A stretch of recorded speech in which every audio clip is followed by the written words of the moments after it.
క్రీస్తు నామములో శుభములు.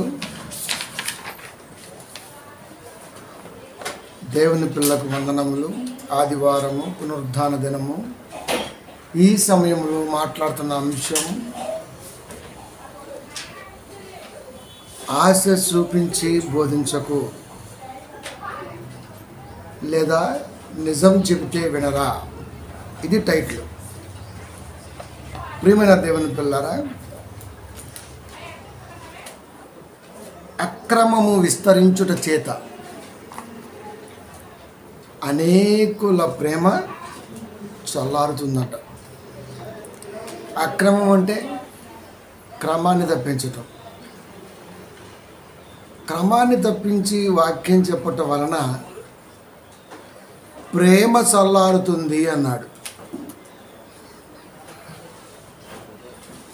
ప్రేమ అనగా క్రీస్తు. అంటే ఉన్నటువంటి క్రైస్తవ్యంలో క్రీస్తు ఉన్నాడా అంటే ఇప్పటికీ ఎన్నోసార్లు చెప్పిన ప్రశ్నార్థకంగానే ఉంటుంది. వాక్యాన్ని ప్రేమించి దేవుణ్ణి వెంబడించే కాలం ఎప్పుడో అంతరించిపోయింది. అది ప్రారంభ శతాబ్ద కాలంలోనే డ్యామేజ్ అయింది. ఒక పక్క సంఘాన్ని కడుతూ మరొక పక్క వెళ్ళి వాక్యం చెప్పి వచ్చేసరికి ఈ కొరింథీ సంఘం కూలిపోయింది. పౌలు లాంటి ఉద్దండుడు. అప్పటికే గారడీ బోధలు ఉన్నాయి. గారడీ సీమోన్ ఉన్నాడు. వీళ్ళని వెంబడించే అనేక మంది ఉన్నారు. అంటే గారడీ వాడు కూడా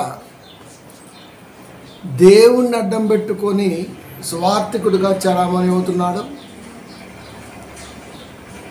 వాస్తవాన్ని చేతబట్టుకొని, స్వార్థను చేతబట్టుకొని స్వార్థ ప్రయాణం చేసే స్వార్థికులు ఉన్నారు.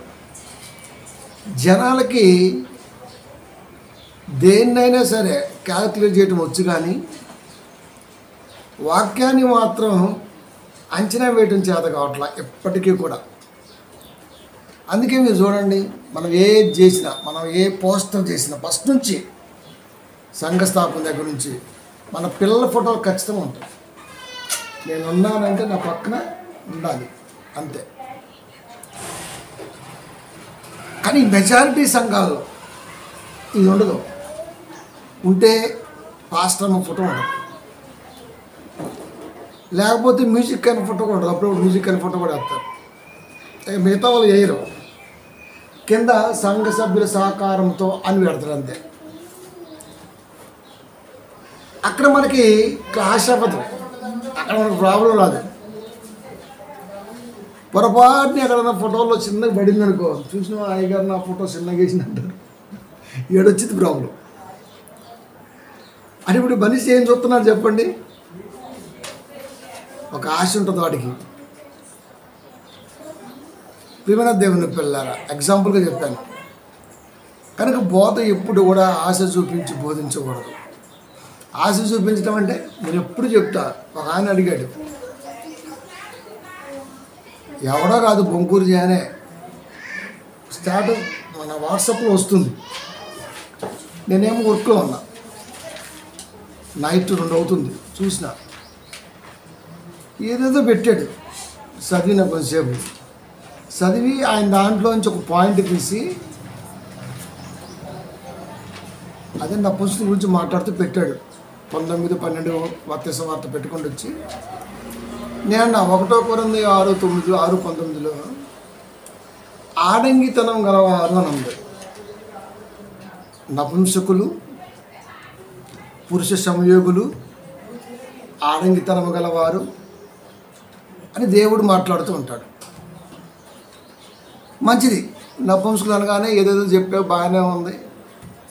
మరి ఆడంగితనం గలవారి గురించి వివరించండి జాన్ గారు అని పెట్టిన. ఇది 4వ రోజు. ఆ గ్రూప్లో ఇప్పటికి పోస్ట్ చేయలే. అంటే ఎతుకుతున్నాడు ఇంకా. అసకే నోట్లో పళ్ళు ఉండవు, ఉమ్ము మాత్రం మహాసముద్రం ఉంటుంటుంది. మరి ఎన్ని పేజీలు ఆగమైంది నాలుగు తెలియదు, కానీ అరే నీకే జానా ఎదుగుతున్నా. ఇంకా ఇంతవరకు మనకి వేరే పోస్ట్ కూడా పెట్టట్లా. ప్రియమైన దేవుని పిల్లారా, అంటే మనం ప్రశ్న చేసామంటే ఒకవేళ మీరు చెప్పగలరా అంటాడేమో. వచ్చేవారు అదే చెబుతాం. మరి ఆడకి ధనం అంటే ఏంటో చెబుతాం. మరి నపుంసకులు, ఆడంగితనం గలవారు, పురుష సంయోగులు, ఇంకా చెప్పాలంటే కొజ్జాలు, తమ్మును తామే పాయింట్ పైగా చేసుకునే వ్యక్తులు. ఈ ప్రసంగం చేసాం ఆల్రెడీ. దాంట్లోంచి ఒక బిట్టు చెప్పాలి ఇప్పుడు మనం. ఆడంగితనం అంటే ఏంటి? ప్రియమైన దేవుని పిల్లలు, అంటే వాక్య అవగాహన లేకుండా సంఘం అనగానే బాగా వినండి, రైట్, సంఘం అనగానే టైం పాస్. నేను మీకు చెప్పాలనుకుంటా, నేను బైబిల్ ఎప్పుడు చదువుతానంటే 1:30 నుంచి 2:30 రోజు చదువుతాను నైట్. ఇప్పుడు చెప్పాలి మీకు సీక్రెట్. అంటే దెయ్యాలు తిరిగే టైం ఒకటి చూసినా అదనమాట నా బైబిల్ చదివే టైం. అక్కడికి వెళ్తా బాలనగర్, ఆ వెహికల్ లేట్ అవుద్ది, బైబిల్ యాప్ ఓపెన్ చేస్తా, చూస్తూ ఉంటా. యాపే కదా మరి ఇప్పుడు ఫోన్లో, 1 గంట సేపు చూస్తుంటా. అది ఆ టైంలో చదువుతా బైబిల్, అంటే 1 అవర్ చదువుతా. ప్రియమైన దేవుని పిల్లరా, కనుక దేవుడు చెప్పాలి అనుకున్నది కరెక్ట్గా చెప్పాలి. ఆశ చూపించి బోధిస్తే ఇక్కడ చలామణి అవ్వచ్చు, నలుగురు మెచ్చొచ్చు, మన కుటుంబ పోషణకు డోకా లేకుండా ఉండొచ్చు. కానీ అగ్ని ఆరదు, చనిపోయినోడు ఏమైందో మనకు తెలియదు. మనం పోతే ఏమైతో వాడికి తెలుస్తుంది. వాడు చెప్పేది మనకు అర్థం అవ్వదు, మనం చెప్పేది వాడికి అర్థం అవ్వదు. మధ్యలో మాయా ప్రపంచం ఉంది. దీన్ని దాటి వాడున్నాడు, దీని యువతలో మనం ఉన్నాం. మధ్యలో రెండింటికి వారది దేవుడు ఉన్నాడు. దేవుడికి అర్థమవుతుంది, వాడికి అర్థమవుతుంది. ఒరే నువ్వు పోతే ఎక్కడికే వస్తారా అంటుండే వాడు, మనకు అర్థం అవట్లా. మీరు చూడండి, సత్యాల దగ్గర చూడండి, చనిపోయిన వాడి దగ్గర చూడండి, ఏడిసే వాళ్ళు ఏడుస్తుంటారు, గుసగుసలు లేకపోతే ఇంకేదో మాట్లాడుతూ ఉంటారు. కానీ వాడి ఆత్మ ఒక్క క్షణంలో పాతాళానికి పోతుంది. కాబట్టి ఆ పాతాళ లోకంలో వ్యధ మన గురించి ఎలా ఉంటుంది తెలుసా?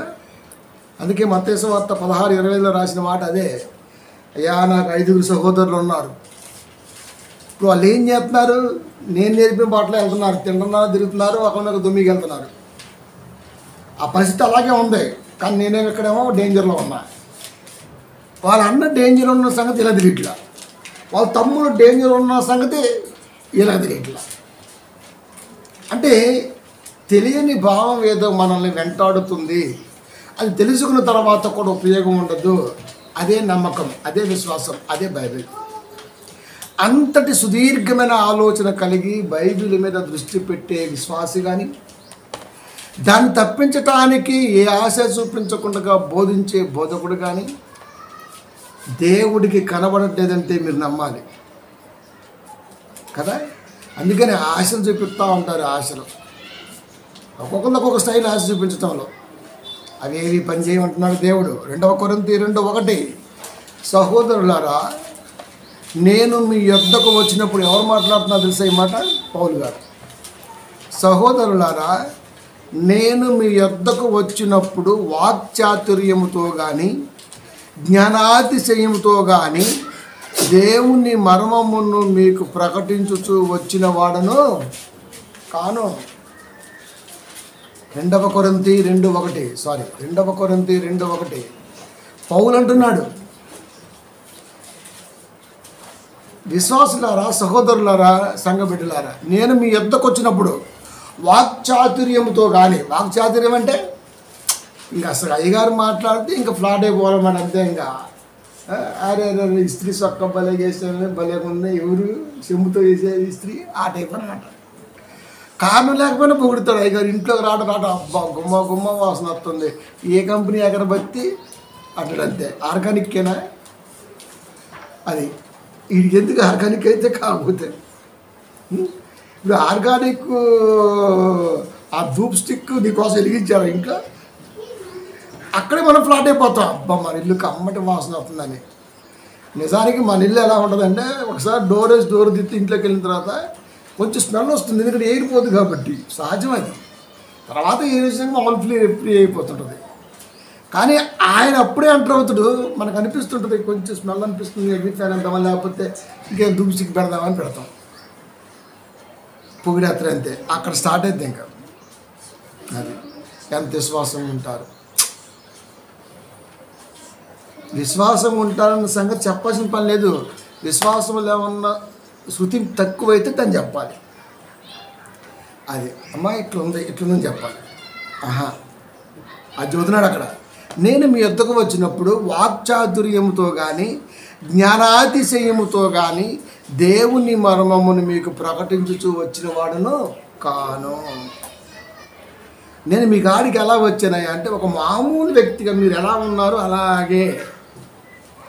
కాపర్ అనగానే ఆడొక పెద్ద దేవదూతలాగా వైట్ అండ్ వైట్ వేసి మొండమోపిలాగా ఉండడం. అది భారతదేశ సంస్కృతి సాంప్రదాయ ప్రకారం భర్త చనిపోతే భార్య మొండమొచ్చితే వైట్ అండ్ వైట్ వేసిద్ది. అది క్రీస్తు చనిపోయి తిరిగి లేచాడు. మరి వీళ్ళంతా మొండమోపులు ఎందుకే నాకు అర్థం కావట్లా. వైట్ వేస్తే హీరో అయిపోతాడా, బ్లాక్ ఎత్తే దేవ్ అయిపోతాడా, రెడ్ ఎత్తే వాడైపోతాడా, గ్రీన్ ఎత్తి ఈడైపోతాడా? ఈ డ్రెస్సులు రంగులు కంపారిజన్ ఏంటి అసలు అది కడతాను. దీని మీద వీడికి మనసు ఎందుకు ఉంది? ఆడికి ఏదో కొనుక్కోవాలనిపించింది, కొనుక్కున్నాడు, వేసుకున్నాడు, అయిపోయాడు. దాని గురించి ఎందుకు ఇంత?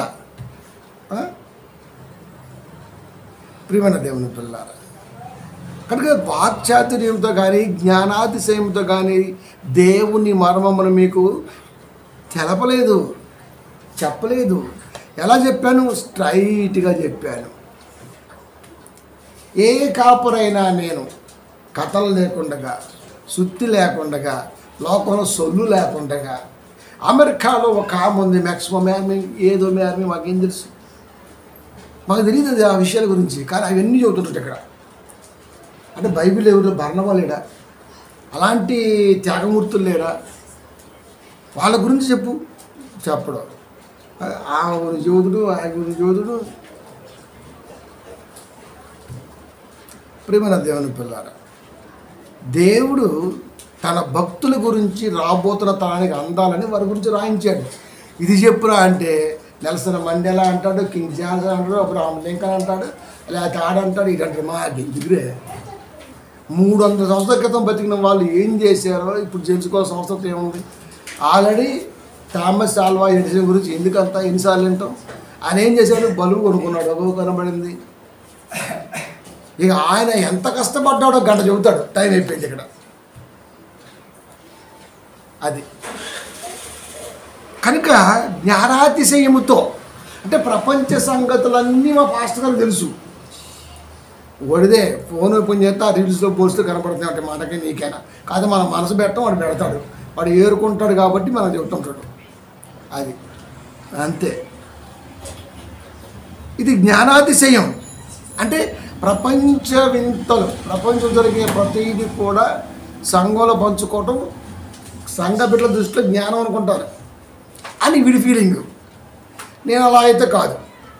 నేను చాలా ప్రాంతాలు తిరిగా, 15,000 మైళ్ళు ప్రయాణం చేసా కాలినడకతో, 14,000 మైళ్ళు ప్రయాణం చేశా గుర్రాలు కానీ వంటలు కానీ ఓడ కానీ. ఇంచుమించుగా 30 మైళ్ళ సువార్తలో ఎన్నో దీవుల్లో సువార్త చేసా. కానీ ఆ దీవుల పరిస్థితి మీతో మాట్లాడట్లా అని చెబుతున్నాడు అక్కడ. జ్ఞానాతిశయముతో కానీ వాక్చాతుర్యముతో కానీ ఇంకా చెప్పలేము. ఇంకా దేవుని మర్మమును మీకు ప్రకటించుతూ వచ్చిన వాడను కాను, ఉన్నది ఉన్నట్టుగా దేవుడు రాయించిన గ్రంథంలోంచి చూపించి వాక్యాన్ని చెప్పాను. మన అమెరికా పోతే, మన విజయవాడ పోతే, మన తిరుపతి పోతే, నువ్వు వెళ్ళిపోతే మాకెందుకు ఆ సొల్లు అంటావు? అది ఇది కాపర్లకు మింగుడు పడిద్దా? ఇది కాపర్లకు మింగుడు పడిద్దా? ఇలా ఎప్పుడైతే వాక్చాతుర్యంతో కానీ జ్ఞానాతిశయంతో కానీ వాక్యం చెప్పాడా ఆ కాపరికి నరకమే అని చెప్పాడు దేవుడు. అంటే ఫస్ట్ ఆఫ్ ఆల్ మనం భయపడం వాక్యానికి. అదే వచ్చే వారానికి ఇంట్లో డబ్బులు తక్కువ ఉన్నాయి అనుకుందాం, ఇక్కడ టెన్షన్ స్టార్ట్ అవుతుంది. ఇప్పుడు సెల్స్ పడిపోతాయి, మైండ్ పనిచేయదు, బుర్ర గీక్కోవాలి, వాట్ నెక్స్ట్ సగం దీనికే పోద్ది. వాడికేసి కొట్టుకుంటా, అబ్బా తలనొప్పి, ట్యాబ్లెట్ చేసినా, అబ్బా తలనొప్పి, చాయ్ వేయి, అబ్బా తలనొప్పి, రెస్ట్ తీసుకుంటా. ఒక వారానికి ఫినాన్షియల్గా కుటుంబం ప్రాబ్లంలు ఉంటేనే మైండ్ పనిచేయకపోతే దేవుడితో సహవాసం అనేది తరతరాలు ఉండాలని దాన్ని బిల్డ్ చేసుకోవడానికి నువ్వు ఎంత ఆలోచన చేయాలి? నేను పోతే మనం ఏమనుకుంటామంటే అంత అత్తరగా నేను చావనుకుంటాను. ఎవడైనంతే అందరూ చచ్చిపోతాం, మనం చూస్తాం, మనం సాగం అనుకుంటున్నాం అంతే. ఇంతలో కనబడి అంతలో ఆవిరి ఇలా చూసిన కూడా అది కనపట్ల. మన ఇంటి పక్కన బోరం పెట్టలు చికెన్ మీరు తెస్తానే చికెన్ షాప్ అయినా ఆయన పోయిన వారమే చూసిన. గురువారం చూస్తే ఇంకేంత ఫోటో ఉంది. ఆదివారం చికెన్ తీసుకున్నా, మంగళవారం బుధవారం గ్యాప్ వచ్చింది, గురువారం ఫోటో ఉంది. ఏంటంటే ఆదివారం అయిపోయినాక ఊరు వెళ్తుందంట, అత్తగారు ఊరు. మరి ఇసుక లారీ కొడితే రఫ్ అయిపోయింది అంతే, కోడి ఆ తమ్ముడు ఎవరు పెడుతున్నారు 4 రోజులు 5 రోజులు తీయలే. నాకు అర్థం కాదు ఏంది షాప్ ఇట్లా ఆదివారం కూడా అని. ఒక వారం గ్యాప్ వచ్చింది. తీరా చూస్తే ఏముంది, మనిషి 4 రోజులు పోయాడు. నేను చూసి 4 రోజులు పోయాడు. మంచి దట్టం ఉంటాడు మన ఇంటి పక్కన. అసలు ఫస్ట్ నాకు మింగుడు వల్ల ఏంటి పరిస్థితి అని. కానీ తన దాకా వస్తే కానీ తెలీదా, ఆత్మకి చావు లేదు. శరీరం ఎక్కడ వదిలి వెళ్ళిపోవాల్సిందే ఎవడైనా. దీన్ని కాపాడుకోవటం కొరకే బైబిల్ ఉంది. మరి ఈ బైబిల్ మీద ఎంతమందికి ఇంట్రెస్ట్ ఉంది? ఎంతమందికి ఉంటుంది ఇంట్రెస్ట్? ప్రపంచ క్రైస్తవ్యంలో ఎంతమందికి ఇంట్రెస్ట్ ఉంది? యెషయా గ్రంథము 8వ అధ్యాయము 20వ వచనము, ధర్మశాస్త్రమును ప్రవచన వాక్యమును విచారించుడి. దేవుడు చెప్తున్నాడు, ధర్మశాస్త్రమును ప్రవచన వాక్యమును విచారించుడి. ధర్మశాస్త్రం అనగానే మోషే గారు రాసిన 5 కాండాలే కాదు. ధర్మశాస్త్రం దేన్ని అంటామంటే, ధర్మాసనం అని దేన్ని అంటాం తెలుసా? కోర్టు. అది ధర్మస్థలి అని దేన్ని అంటాం తెలుసా? కోర్టు. అది ధర్మ శాస్త్రము అంటే ఇది బైబిల్. ధర్మశాస్త్రమును అంటే బైబిల్ని, ప్రవచన వాక్యమును బైబిల్లో దేవుడు రాయించిన మాటలను విచారించుడి అన్నాడంటే ఎంక్వైరీ చేయి.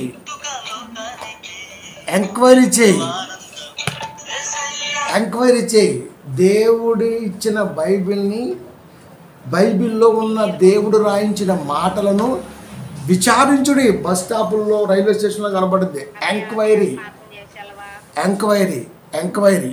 ఓకే, ఎంక్వైరీ అంటే విచారించుడి. అంటే ఈ మాట దేవుడు ఎందుకు రాసిండు? అబ్జర్వ్ అంటే అక్కడ ఎంక్వైరీ చేయి. విచారిస్తే ఎక్కడ దొరుకుతుంది? ఎంక్వైరీ రూమ్ అని ఉంటుంది. ఆడకి వెళితే ఆ బోర్డు చూస్తాం, ఎంక్వైరీ రూమ్ అని. ఆడకి వెళ్తే లోపల ఉంటాడు ఒక ఆయన, ఎక్స్క్యూజ్ మీ, పలానా నాంపల్లి బస్సు ఎన్ని గంటలకు వస్తుంది చెప్తాడు. ఇంకెన్ని గంటల లాస్ట్ ఎన్ని గంటల దాకా ఉంది, మనకి ఏ ఇన్ఫర్మేషన్ కావాలో మనం అడిగితే అతను జవాబిస్తాడు. అంటే ఎంక్వైరీ బాక్స్లో ఒక వ్యక్తి ఉంటాడు. ఆ వ్యక్తిని అడిగితే మనకు కావాల్సినటువంటి సమాచారము స్పష్టంగా దొరికిద్ది. ఇప్పుడు దేవుడు ఏమంటున్నాడు? ధర్మశాస్త్రమును అన్నాడు, తర్వాత ప్రవచన వాక్యమును ఎంక్వైరీ చేయి. అంటే బైబిల్లో రాయించిన మాటలను విచారించుడు. ఇప్పుడు ఎవరికాడికి వెళ్ళి విచారించాలి?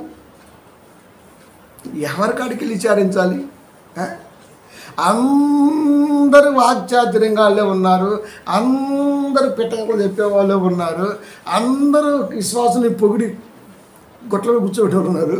ఇంకా ఎవరికాడికి వెళ్ళి అయ్యా అసలు ఈ బైబిల్ అంటే ఏంటి, ఈ బైబిల్లో ఈ మాట అంటే ఏంటి, ఈ మాట ఏంటి, నా గుండెల్లో గుచ్చుకుంటుంది, లేకపోతే ఎదుటోడికి గుచ్చుతుంది, లేకపోతే ఈ పక్కంటోడికి గుచ్చుతుంది, దీని ఉద్దేశం ఏంటి, ఇవి అడగాలంటే ఫస్ట్ దీని మీద నీకు లవ్ ఉండాలి.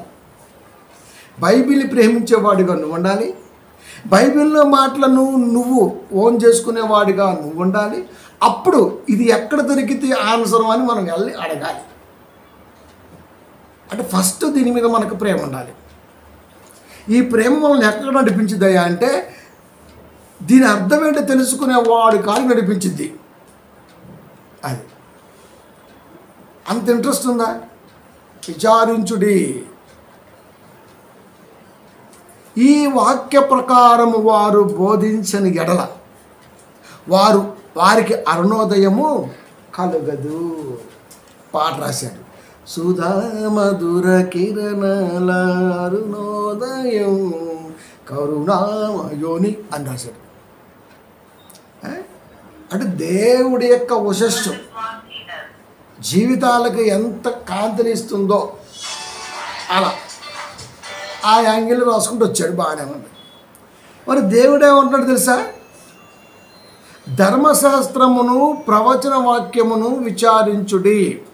అలా కాకుండా నువ్వు వాక్చాతుర్యముతోనూ జ్ఞానాతిశయముతోనూ కల్పిత కథలతోనూ సంఘంలో వాక్యాన్ని బోధిస్తే ఈ బోధను ఈ వాక్య ప్రకారం వారు బోధించని ఎడల, ఏదైతే దేవుడు బైబిల్ ఇచ్చాడో, దేవుడు రాయించిన ప్రవచన వాక్యం అయితే ఏదైతే ఉన్నదో దాని ప్రకారం బోధించకపోతే వారికి అరుణోదయము కలగదు. అంటే అర్థం ఏంటి? జీవితకాలంలో వారు వేద పాస్టర్లుగా కనబడుతున్నా వాళ్ళకి పరలోకం అయితే ఇవ్వను అని డిసైడ్ చేశాడు. అంటే పెద్ద పాస్టర్లు జనాల్ని మోసం చేసేవాళ్ళు, ఆత్మల్ని వంచేవాడు బోధకుడుగా ఉన్న, జనాల మెప్పు కలిగిన వాడిగా ప్రశంసలు అందుకుంటున్నా, గజమానలు వేసి పొగడతలతో ముంచెత్తుకుంటున్నా వాడికి పరలోకం లేదు అని చెప్పేసి. అందుకే నేను చెప్తుంటా, వీడికి నరకమే అని చెబుతుంటా. తెలుసా?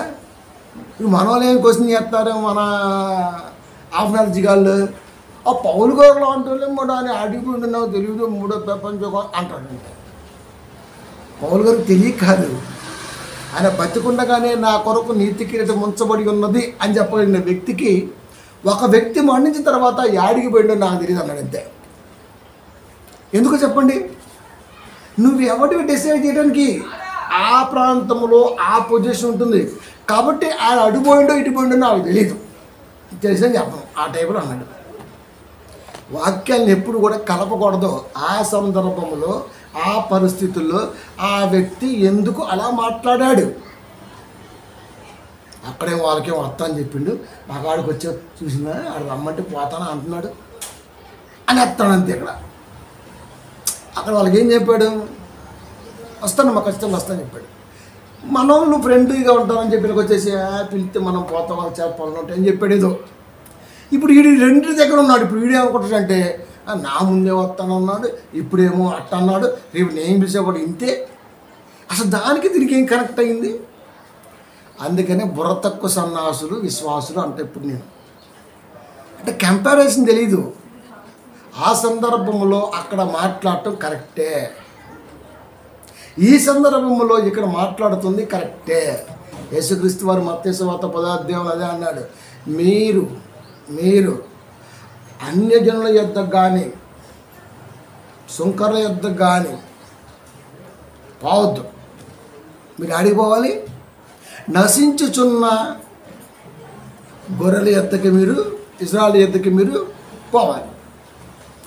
అదే మత్తయి సువార్త 28వ అధ్యాయం ఏమన్నా తెలుసా? మీరు సర్వలోకమునకు వెళ్ళి సర్వ సృష్టికి సువార్తని, ఇక్కడేమో పోవద్దు అన్నాడు. 10వ అధ్యాయం ముందేమన్నా యేసుక్రీస్తు వారు 7 వద్దన్నాడు, ఆడేమో పోమంటున్నాడు. అదే క్లారిటీ లేదండి యేసుక్రీస్తు వారికి. యేసుక్రీస్తు వారికి క్లారిటీ కాదు, యాదర్స్ వచ్చినాడు. ఆయన క్లారిటీగానే ఉన్నాడు, మన క్లారిటీ లేదు. మీరు అన్యుల యొద్దకు వెళ్ళొద్దు, మీరు నశించిన ఇశ్రాయేలు యొద్దకే పోవాలి అని చెప్పేశాడు. ఎక్కడేమో ఒక మాట అన్నాడు, అక్కడేమో ఒక మాట అన్నాడు. ఏనే 2 మాటలు మాట్లాడు, 2 నాలుకల ధోరణి ఉంది యేసుక్రీస్తు వారికి. ఆయనకుంటుందా? అంటే బైబిల్ని మనం అర్థం చేసుకోవడం వచ్చా? ఈ సందర్భంలో చెప్పడం రైట్, అది మనం చెప్పాం ఆల్రెడీ. ఆ సందర్భంలో చెప్పడం కూడా రైటే. ఈ సందర్భంలో పిల్లలు బలహీనులు, ఆ సందర్భం స్థిరకల్లా 18 అధ్యాయాలు దాటిపోయింది కదా, బలవంతులు అయిపోయారు. కనుక బలవంతుడితో ఏదైనా పంచుకోవచ్చు, బలహీనుడితో ఏది పంచుకోలేవు. అది అలా పంచుకుంటే కష్టం. కాబట్టి ధర్మశాస్త్రమును ప్రవచన వాక్యమును విచారించుడి. ఈ వాక్య ప్రకారము వారు బోధించని ఎడల వారికి అరుణోదయము కలగదు. అంటే ఈ బైబిల్లో దేవుడు రాయించిన వాక్య ప్రకారంగా వాక్యం చెప్పకపోతే చెప్పని కాపరికి నరకమే అని చెప్పేసి. ఇప్పుడు చెప్పండి, కాపరు నరకానికి పోతున్నా పొరలోకానికి పోతున్నా అంటే మనం అనొచ్చు, మా అయ్యగారు పెద్ద బోధకుడు అండి, మా అయ్యగారి ఖచ్చితంగా పరలోకంలో ఒక స్థలం కొనేసుకున్నాడు. పరలోకంలో స్థలం కొనేసుకున్నాడా? అసలు ఎందుకు ఎందుకు స్థలం కొనుక్కోవటమేంది? అక్కడ ఫ్రీయే కదా. ఏదైనా భూలోకంలో కొనుక్కోవటం, ఆడేం కొనుక్కోవటం. కనుక ప్రియమైన దేవుని పిల్లారా, కాపరికే పరలోకం లేకపోతే విశ్వాసులకి పరలోకం ఏముంటుందండి? కనుక భూమి మీద మన ఆయుష్ కాలంలో దేవుడు మంచి ఆరోగ్యాన్ని, మంచి తలపుని, మంచి శక్తిని ఇచ్చాడు. పని చేసుకొని నేను నిర్ణయించిన సమయంలో నాకు సమయాన్ని కేటాయించి ధర్మశాస్త్రం రాయబడ్డ మాట ఉన్నది ఉన్నట్టుగా చెప్పగలిగే వాడి దగ్గర మీరు వినాలి అని చెప్పాడు. మీరు వినాలి. మనకేమో మొక్కుబడి అయిపోయింది, క్రైస్తవం వినగానే మొక్కుబడి అయిపోయింది. నేను ఇందాక తమ్మగారితో అంటున్నా, ఆదివారం చర్చి కాకుండా వాళ్ళలాగా మనకి 16-17 పండగలు ఉంటే ఎంత బాగుంది. ఎంత చక్కగా మంచి గుడిగా చేసేసి బైబిల్ బొమ్మ చేసేసి ఆ పండగ రోజున ఫిబ్రవరి 14 అదో పండగ, క్రీస్తు ప్రేమ దినోత్సవం, అది ఆ రోజున పండగ. తర్వాత నవంబరు ఆట, మళ్ళీ డిసెంబరు ఇయ్యాల పండగ. ఈ టైపులో పండగ మనకు 18-20 పండుగలు ఉంటే అని చక్కగా అయ్యగారు గోసెట్టేసేసుకొని ఏంటి పక్షాలన్నీ దారాన్ని చుట్టేసేసుకొని అది చక్కగా మీరు వచ్చి తొత్తా ఉంటే మంచిగా కొబ్బరికాయ కొట్టా, సునామూలో నీకు మహిమ కలిగిన గాక్క. ఎంత బాగుంటుందండి. అని చక్కగా ఆడ తీసుకొని వెళ్ళిపోవచ్చు ఇట్లా. ఇక మనం వచ్చే పనేలా గుడికి ఎంత బాగుంటుంది. ఆదివారం అబ్బా ఇది చూతి తిరిగి వస్తుంది, ఎవడు పోతున్నా బాబు ఆదివారం. అటువంటి పరిస్థితి. ఉన్నదే 70 ఏళ్ళ ఆయుష్, గుర్తిరిగేసరికి 30-35 పోయాయి. ఇంకా సగం ఆయుష్, సంవత్సరానికి 52 వారాలు, 52 × 30 ఎజ్జకొట్టు 1500, 15,000 అంతే ఉంటుంది. ఇయే కదా మరి, ఇయే కదా 10 సంవత్సరాలకి ఎంత, 10 సంవత్సరాలకి ఎంత, 10 సంవత్సరాలకి ఎంత, మొత్తం 15,000 వారాలు. 15,000 వారాల్లో ఎన్ని వారాలు డుమ్మాను, ఎంతసేపు ఉన్నామో కూడా లెక్కలేదు. కానీ వాడు అలా కాదు. వాడు ఏం చేశాడు అంటే, ఇదిగో చక్క మాయాబోధన ప్రపంచానికి పరిచయం చేశాడు. కానీ వాడికి పరలోకం. మీకు ఒక మాట చెప్తాను. BYUలో రాజేంద్రన్ ఒకడు ఉన్నాడు. ఒకడే ఉన్నారు కాదు, ఉన్నాడు. ఎప్పుడు గత 10 ఏళ్ల క్రితమే మన పరిచయం. ఆయన వచ్చేవాడు, వాక్యం చెప్పేవాడు. ఆ వాక్యం కూడా పస్సు ఉండదు, ఏం చెబుతుందో తెలియదు. అపోస్తల కార్యంలో ఒక రెఫరెన్స్ తీసుకొని ఆ సంఘం ఎలా ఉందో చూడటానికి వచ్చా అని చెప్పుకుంటూ ఒకసారి వాక్యం చెప్పాడు. అంత అయిపోయినాక కూర్చొని వాళ్ళకు ఒక అలవాటు ఉంది, ఏదైనా ఉంటే అడగండి అనే అలవాటు. బాగా వినండి చెప్తాను, మనం నిజాలే చెప్తున్నాం.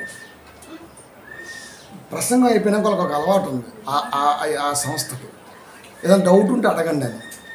అప్పుడు నేను అడిగిన, చూడటానికి వచ్చినప్పుడు పౌలు గారు ఏం తెచ్చారు? బైబిల్ అపోస్తల కార్యం చెప్తున్నారు. చూడటానికి వచ్చాడు పౌలు గారు. వచ్చేటప్పుడు ఏం తెచ్చాడు తెలుసా? ఆ సంఘం యొక్క స్థితిగతులు, ఆర్థిక స్థితిగతులు బాగలేకపోతే అక్కడక్కడ కొడేసి ఆ సంఘానికి ముందు పంపించేవాడు, పంపించి ఆయన ఇచ్చేవాడు. వాస్తవం చెబుతున్నా. అంటే రాజేంద్ర అనేవాడు కూడా పలానా సంఘానికి వస్తున్నప్పుడు ఆ సంఘాన్ని ఎంక్వైరీ చేసి ఆ సంఘంలో ఆర్థికలు ఏమైనా ఉంటే, మిగతా సంఘాల దగ్గర ఏమైనా అప్పటికే జోబులు నొక్కేసి ఉంటే ఈ సంఘానికి పంపించి సార్ రావాలి. ఇది నిజంగా సువార్థికుడి పని. అపోస్తలుల యొక్క బోధలో ఇది ఒక పెద్ద పాయింట్. వాడు ఏమనుకుంటాడంటే ఎదుటోడు మనం ఏం చెప్పినా వింటారే అనుకుంటాడు. ఏం చెప్పిన వింటారు? నేను తొండనుకుంటున్నావా? కొండని కదా అడిగాం అంటే అమ్మ అప్పటికి అది మరి అంటున్నాడు. అంటే సింక్ అవట్లా. నాకు అప్పుడే అర్థమైపోయింది, డ్రై అయిపోయింది మొత్తం లిప్స్ అని. అంటే ఆన్సర్ కరెక్ట్గా ఉంటే మనకి టక్కని చెప్పేస్తాం, ఆన్సర్ లేకపోతే ఒక కాపురు నిజంగా సంఘాన్ని చుట్టానికి వస్తే ఆ సంఘ పరిస్థితిని ముందే ఎంక్వైరీ చేసి మిగతా సంఘాలు బలమైన సంఘాలు ఉంటే ఆ సంఘాల దగ్గర ఒక 5,000 10,000 2,000 3,000 తీసుకొని పాపం ఈ సంఘానికి పంపించి మనం వెళ్ళినప్పుడు 2 ముద్దలు తింటారు పిల్లలని వాడు నిజంగా పెట్టాలి. ఆహా రాజేంద్ర వచ్చేస్తున్నారు మనవయ్య నుంచి జాయింట్ ఆడు పెళ్ళి చేస్తాడు నేను పేరయ్య ఆడు సర్టిఫికేట్ ఎత్తుంటాడు లేదు రాజేంద్ర అనేవాడు సర్టిఫికేట్లు ఎత్తుంటాడు అక్షరాలు రావు బిల్డప్ బాగుంటుంది కదా వేరే విషయం. కానీ ఏంటి ఎందుకు ఇంత టైట్గా చెబుతున్నానంటే మీకు కొన్ని అర్థం అవ్వాలి. అది దాసుకుని చెప్పామనుకో మీకు అర్థం అవ్వదు. అడిగితే ఆన్సర్ లేదు, దాటవేత ఉంది. ఓకే నెక్స్ట్ ఏది ఇది అసెంబ్లీ అనుకుంటున్నా ఏంటి సగం మధ్యలో ఆ బాపు నువ్వులే అంటానికి. అసెంబ్లీ మీరు చూడండి, ఒక మినిస్టర్ మాట్లాడుతుంటే ఇంకొక ఆయన లేస్తాడు ప్లీజ్ సిట్ డౌన్ నెక్స్ట్ మీరు చెప్పండి. ఏం చెబుతుంది 3 రోజులు అంటే వీడిది ఫినిష్ అవ్వదు వాడిది ఫినిష్ అవ్వదు సభ మొత్తం క్లోజ్. మరి రేపు వాయిదా బాయ్కట్టు బోలేని ఉంటాయి. ఇక్కడ కూడా అంతేనా? ఏం అడిగావు, నువ్వు ఎందుకు వచ్చావు, ఎందుకు రెఫరెన్స్ చూపించావు అంటే మీరు కూర్చొని అంత తిక్కవరమా? ఆడు ఈ మధ్య అక్కడ మీటింగ్ ఏర్పాటు చేశాడు. ఒకడుండవు కింగ్ సీన్ అని, కింగ్ కాదు బొంగు సీన్ వాడు. ఇక్కడ పెడతారు మేసాలు మియాపూర్ సిబిటి ప్రిన్సిపల్ వాడు. ఇప్పుడు మన తొండగాడు ఆడే ఉన్నాడు. వాడికి నేను వాక్యం చెప్పాను సీన్ గాడికి వాడు స్టూడెంట్ వాడు. ఇప్పుడు నేను పోయాను అనుకో పరిస్థితి మీరు చెప్పండి. ఇప్పుడు నేను పోతా కుమార్ గదం తీసుకొని నేను పోతా. వాడు ఇప్పుడు నన్ను ఏమన్నా వాడు సీన్ గాడి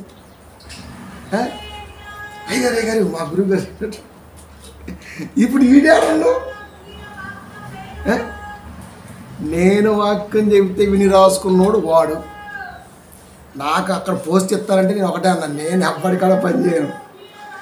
అది తెలుగు బాప్టిస్టుడు ఇస్తానన్నా సరే నేను ఎవ్వడికాడ పని చేయను. I am free bird. అది మీ పోస్టులు మీ పదవులు నాకు వద్దబ్బాయ్, మన అంతా అది అని చెప్పిన. అందుకే దేవుడు మనల్ని ఫౌండర్గా పెట్టాడు. వ్యవస్థాపకుడు కంటే మించిన ఎవడో లేడు.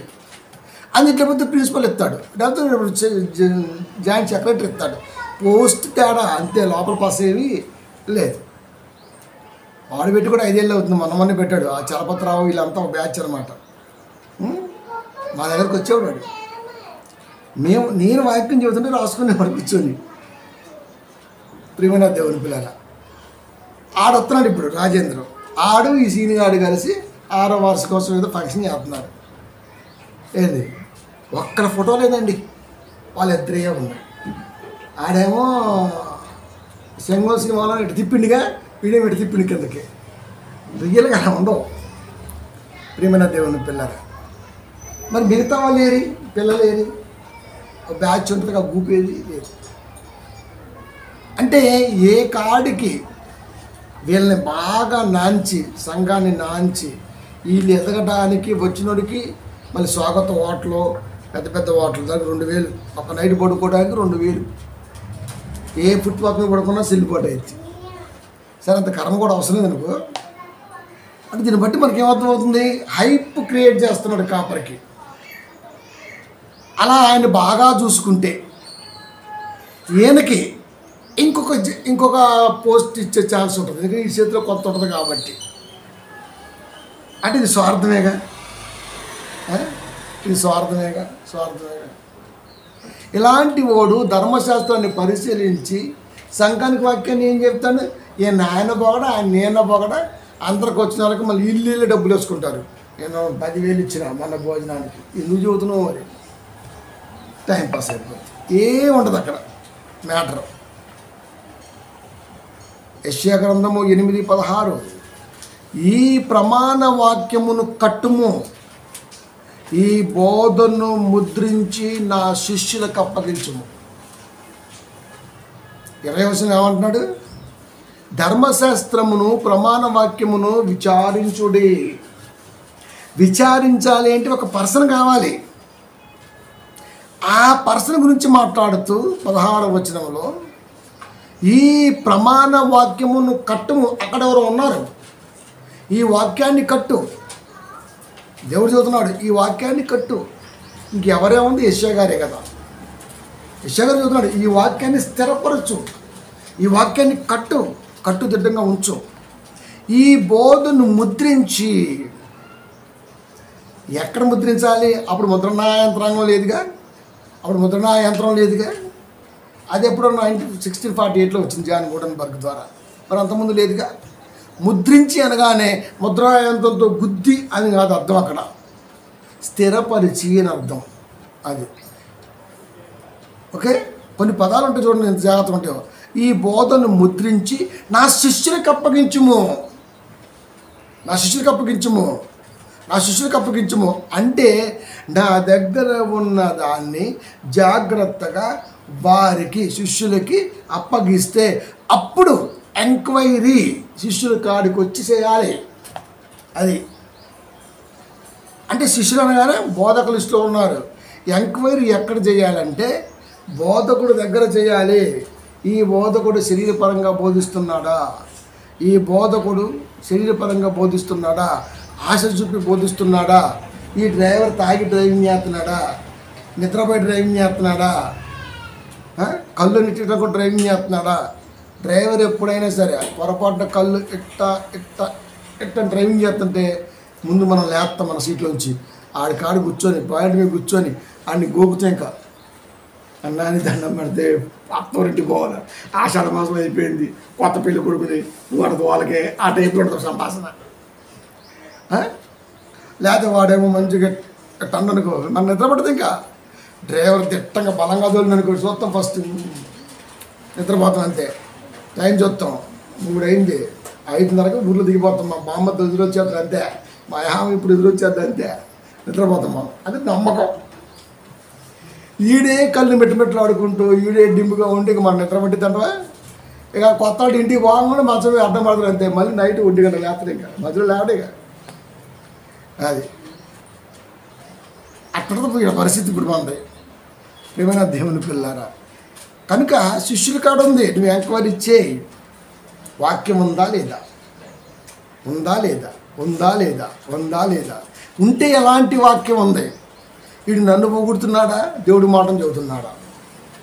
అది యేసునామంలో నీకు పిల్లలు పుట్టిన కాక, యేసునామంలోనే పుట్టాలా? గర్భఫలము దేవుడిచ్చి బహుమానం. ఎన్నిసార్లు చెప్పుకుంటాం, మళ్ళీ యేసునామంలో పుట్టడం ఏంది?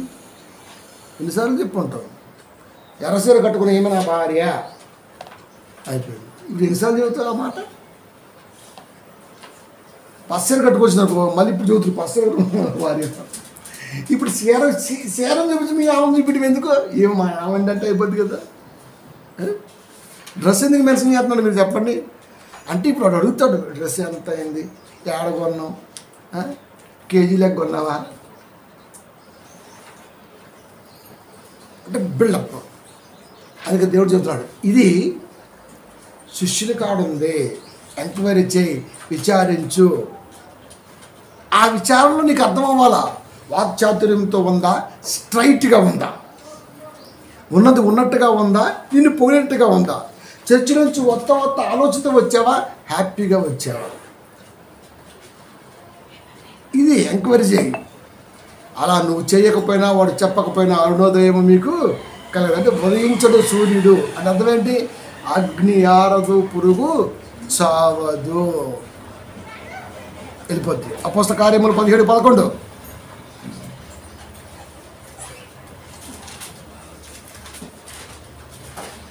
వారు దెస్సలోనికలో ఉన్న వారి కంటే గనులై ఉండిరి గనుక ఆసక్తితో వాక్యమును అంగీకరించి. దెస్సలోనికలో ఉన్న వారి కంటే వీరి గనులు. ఏ సంఘంలో అయితే చెబుతున్నారో ఆ సంఘంలో ఉన్న వ్యక్తులు గనులై ఉండిరి గనుక ఆసక్తితో. దెస్సలోనికలో ఉన్న వారే గనులు, వారికన్నా వీరు ఇంకా గనులు.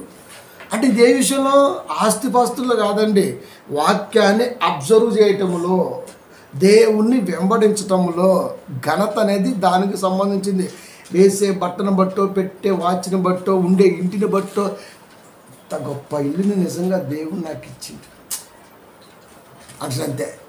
నువ్వు అనుకోవాలి తెంగరోడా, మొత్తం 35 అపార్ట్మెంట్లు ఉంటాయి, 35 మంది కూడా గన గంట కొడుతుంటారు, నువ్వు అక్కడే గంట కొడుతున్నావు.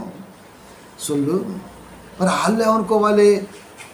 ఆడికొక దేవుడు, ఆడకొక దేవుడు, ఒక దేవుడు. ఇలా మా ఆయన ఇచ్చిందంటే ఎంత ఒకడు, ఇలా మా ఆయన ఇచ్చినట్టు ఒకడు, ఇలా మావాడు ఇచ్చినట్టు ఒకడు, ఈడేమో ఆడటం. ఈ 36 ఇల్లు ఎవరు ఇచ్చారు? ఒక డిసైడ్ చేస్తాడు, వాడే బిల్డర్. బిల్డర్ ఇచ్చాడు. నువ్వు ఎంతమంది నువ్వు కొలుస్తున్నావే, వాళ్ళెవరు ఇలా ఆడిచ్చాడు. ఆడికి నువ్వు డబ్బులు ఇస్తే ఆడిచ్చాడు. అది ఇప్పుడు బిల్డర్ ఫోటో పెట్టుకోవాలి. నిజంగా ఎవడైనా సార్, నిజంగా భక్తుడు అపార్ట్మెంట్ కొన్న భక్తుడు ఎవడైనా బిల్డర్ ఫోటో పట్టుకో పూజించాలి అని. ఎందుకంటే ఒక్కడే బిల్డర్ ఒక్కడే ఉండి అక్కడ. ఒకరు అలా కాకపోతే 35 మంది 35 ఫోటోలు పెట్టుకుంటున్నారు. ఇప్పుడు ఎవడు వచ్చింది కన్ఫ్యూజ్ అక్కడ. అలా కాదు, ఒక్కడ ఫోటో పెట్టుకోవాలి. బిల్డర్ది పెద్ద ఫ్లెక్సీ వేసి బయట ఇంట్లో ఫోటో పెట్టుకొని లేచి కాంటి చూసుకొని 50 లక్షలు దగ్గర సోహా అని పెట్టాలి. అదే మరి స్థలాన్ని ఎవడిచ్చింది? సరే కట్టిన బిల్డర్ ఫోటో పెట్టి బాగానే ఉంది. మరి భూమి ఎవడిచ్చిండు? కొన్నోడు ఇచ్చిండు. కొన్నోడు ఇచ్చిన దగ్గర మనం ఆగితే 1,11,600 కిలోమీటర్ల వేగంతో భూమి తిరుగుతుంది అన్నది సైన్స్. ఉపరితలం ఎందుకు తిరగట్లేదు? తిరగకుండా ఆపిన ఘనత దేవుడిది. ఆ దేవుడు బొమ్మ ఒక్కింట్లో ఉంటే అట్ట నువ్వు ఉన్న 35 అపార్ట్మెంట్లకు ఆ బొమ్మ వచ్చేటట్టుగా ప్లాన్ చేయి. అది ఘనత. ఇప్పుడు ఎవడ ఫోటో పెడతావు? సరే ఎంత జాగ్రత్తగా దేవుడు ఆలోచన తీసుకెళ్ళిపోతాడు. కనుక ప్రియమైన దేవుని పిల్లలు, వారు అది ఘనత. వారు దశలోనికలో ఉన్న వారి కంటే గనులై ఉండిరి. వాళ్ళే గనులంటే వీరంతకంటే గనులు. కనుక ఆసక్తితో వాక్యమును అంగీకరించి వాక్యం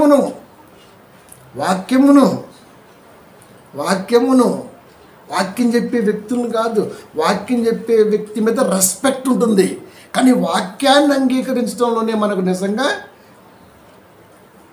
దేవుడి మీద ఎంత ప్రేమ ఉందో మనకు అర్థమైపోతుంది. అంగీకరించి పౌలును శీలయును చెప్పిన సంగతులు అలాగూ ఉన్నవో లేవో అని ప్రతి దినమును లేఖనములను పరిశోధించుచూ వచ్చిరి.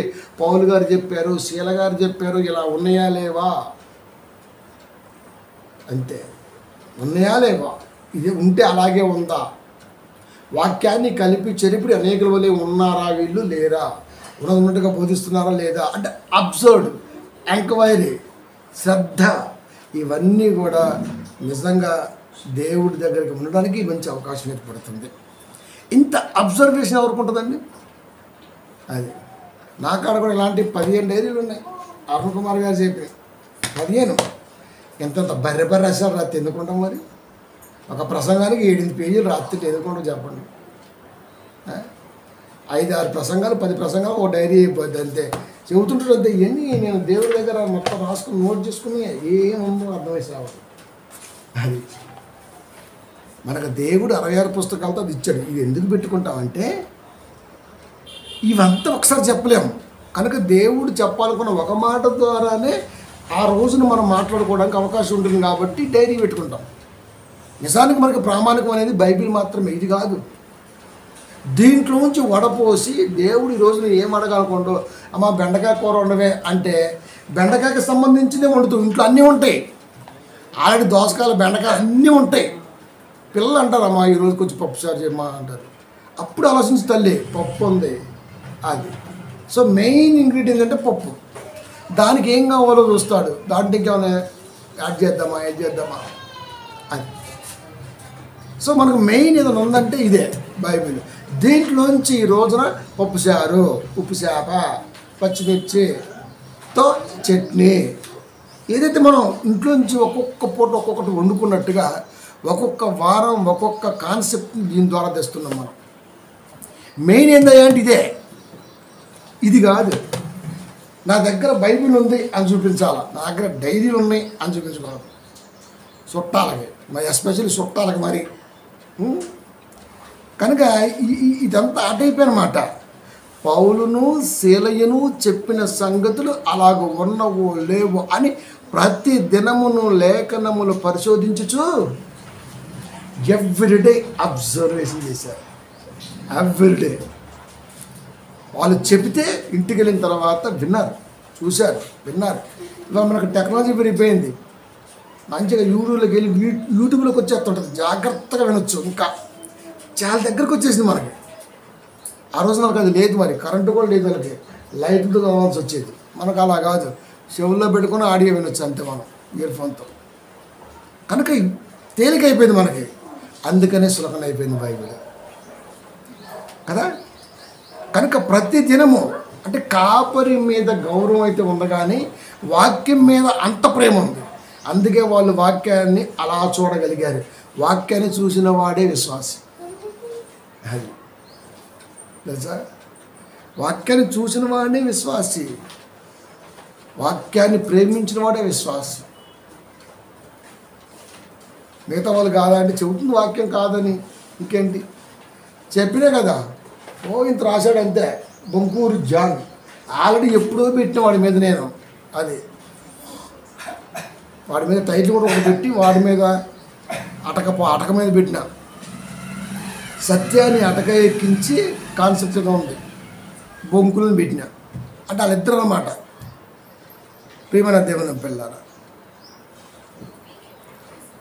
లేఖనాలని పరిశోధించడం వలన ఏమవుతుందంటే, ఫస్ట్ ఆఫ్ ఆల్ మనల్ని ఎవరు మోసం చేయరు.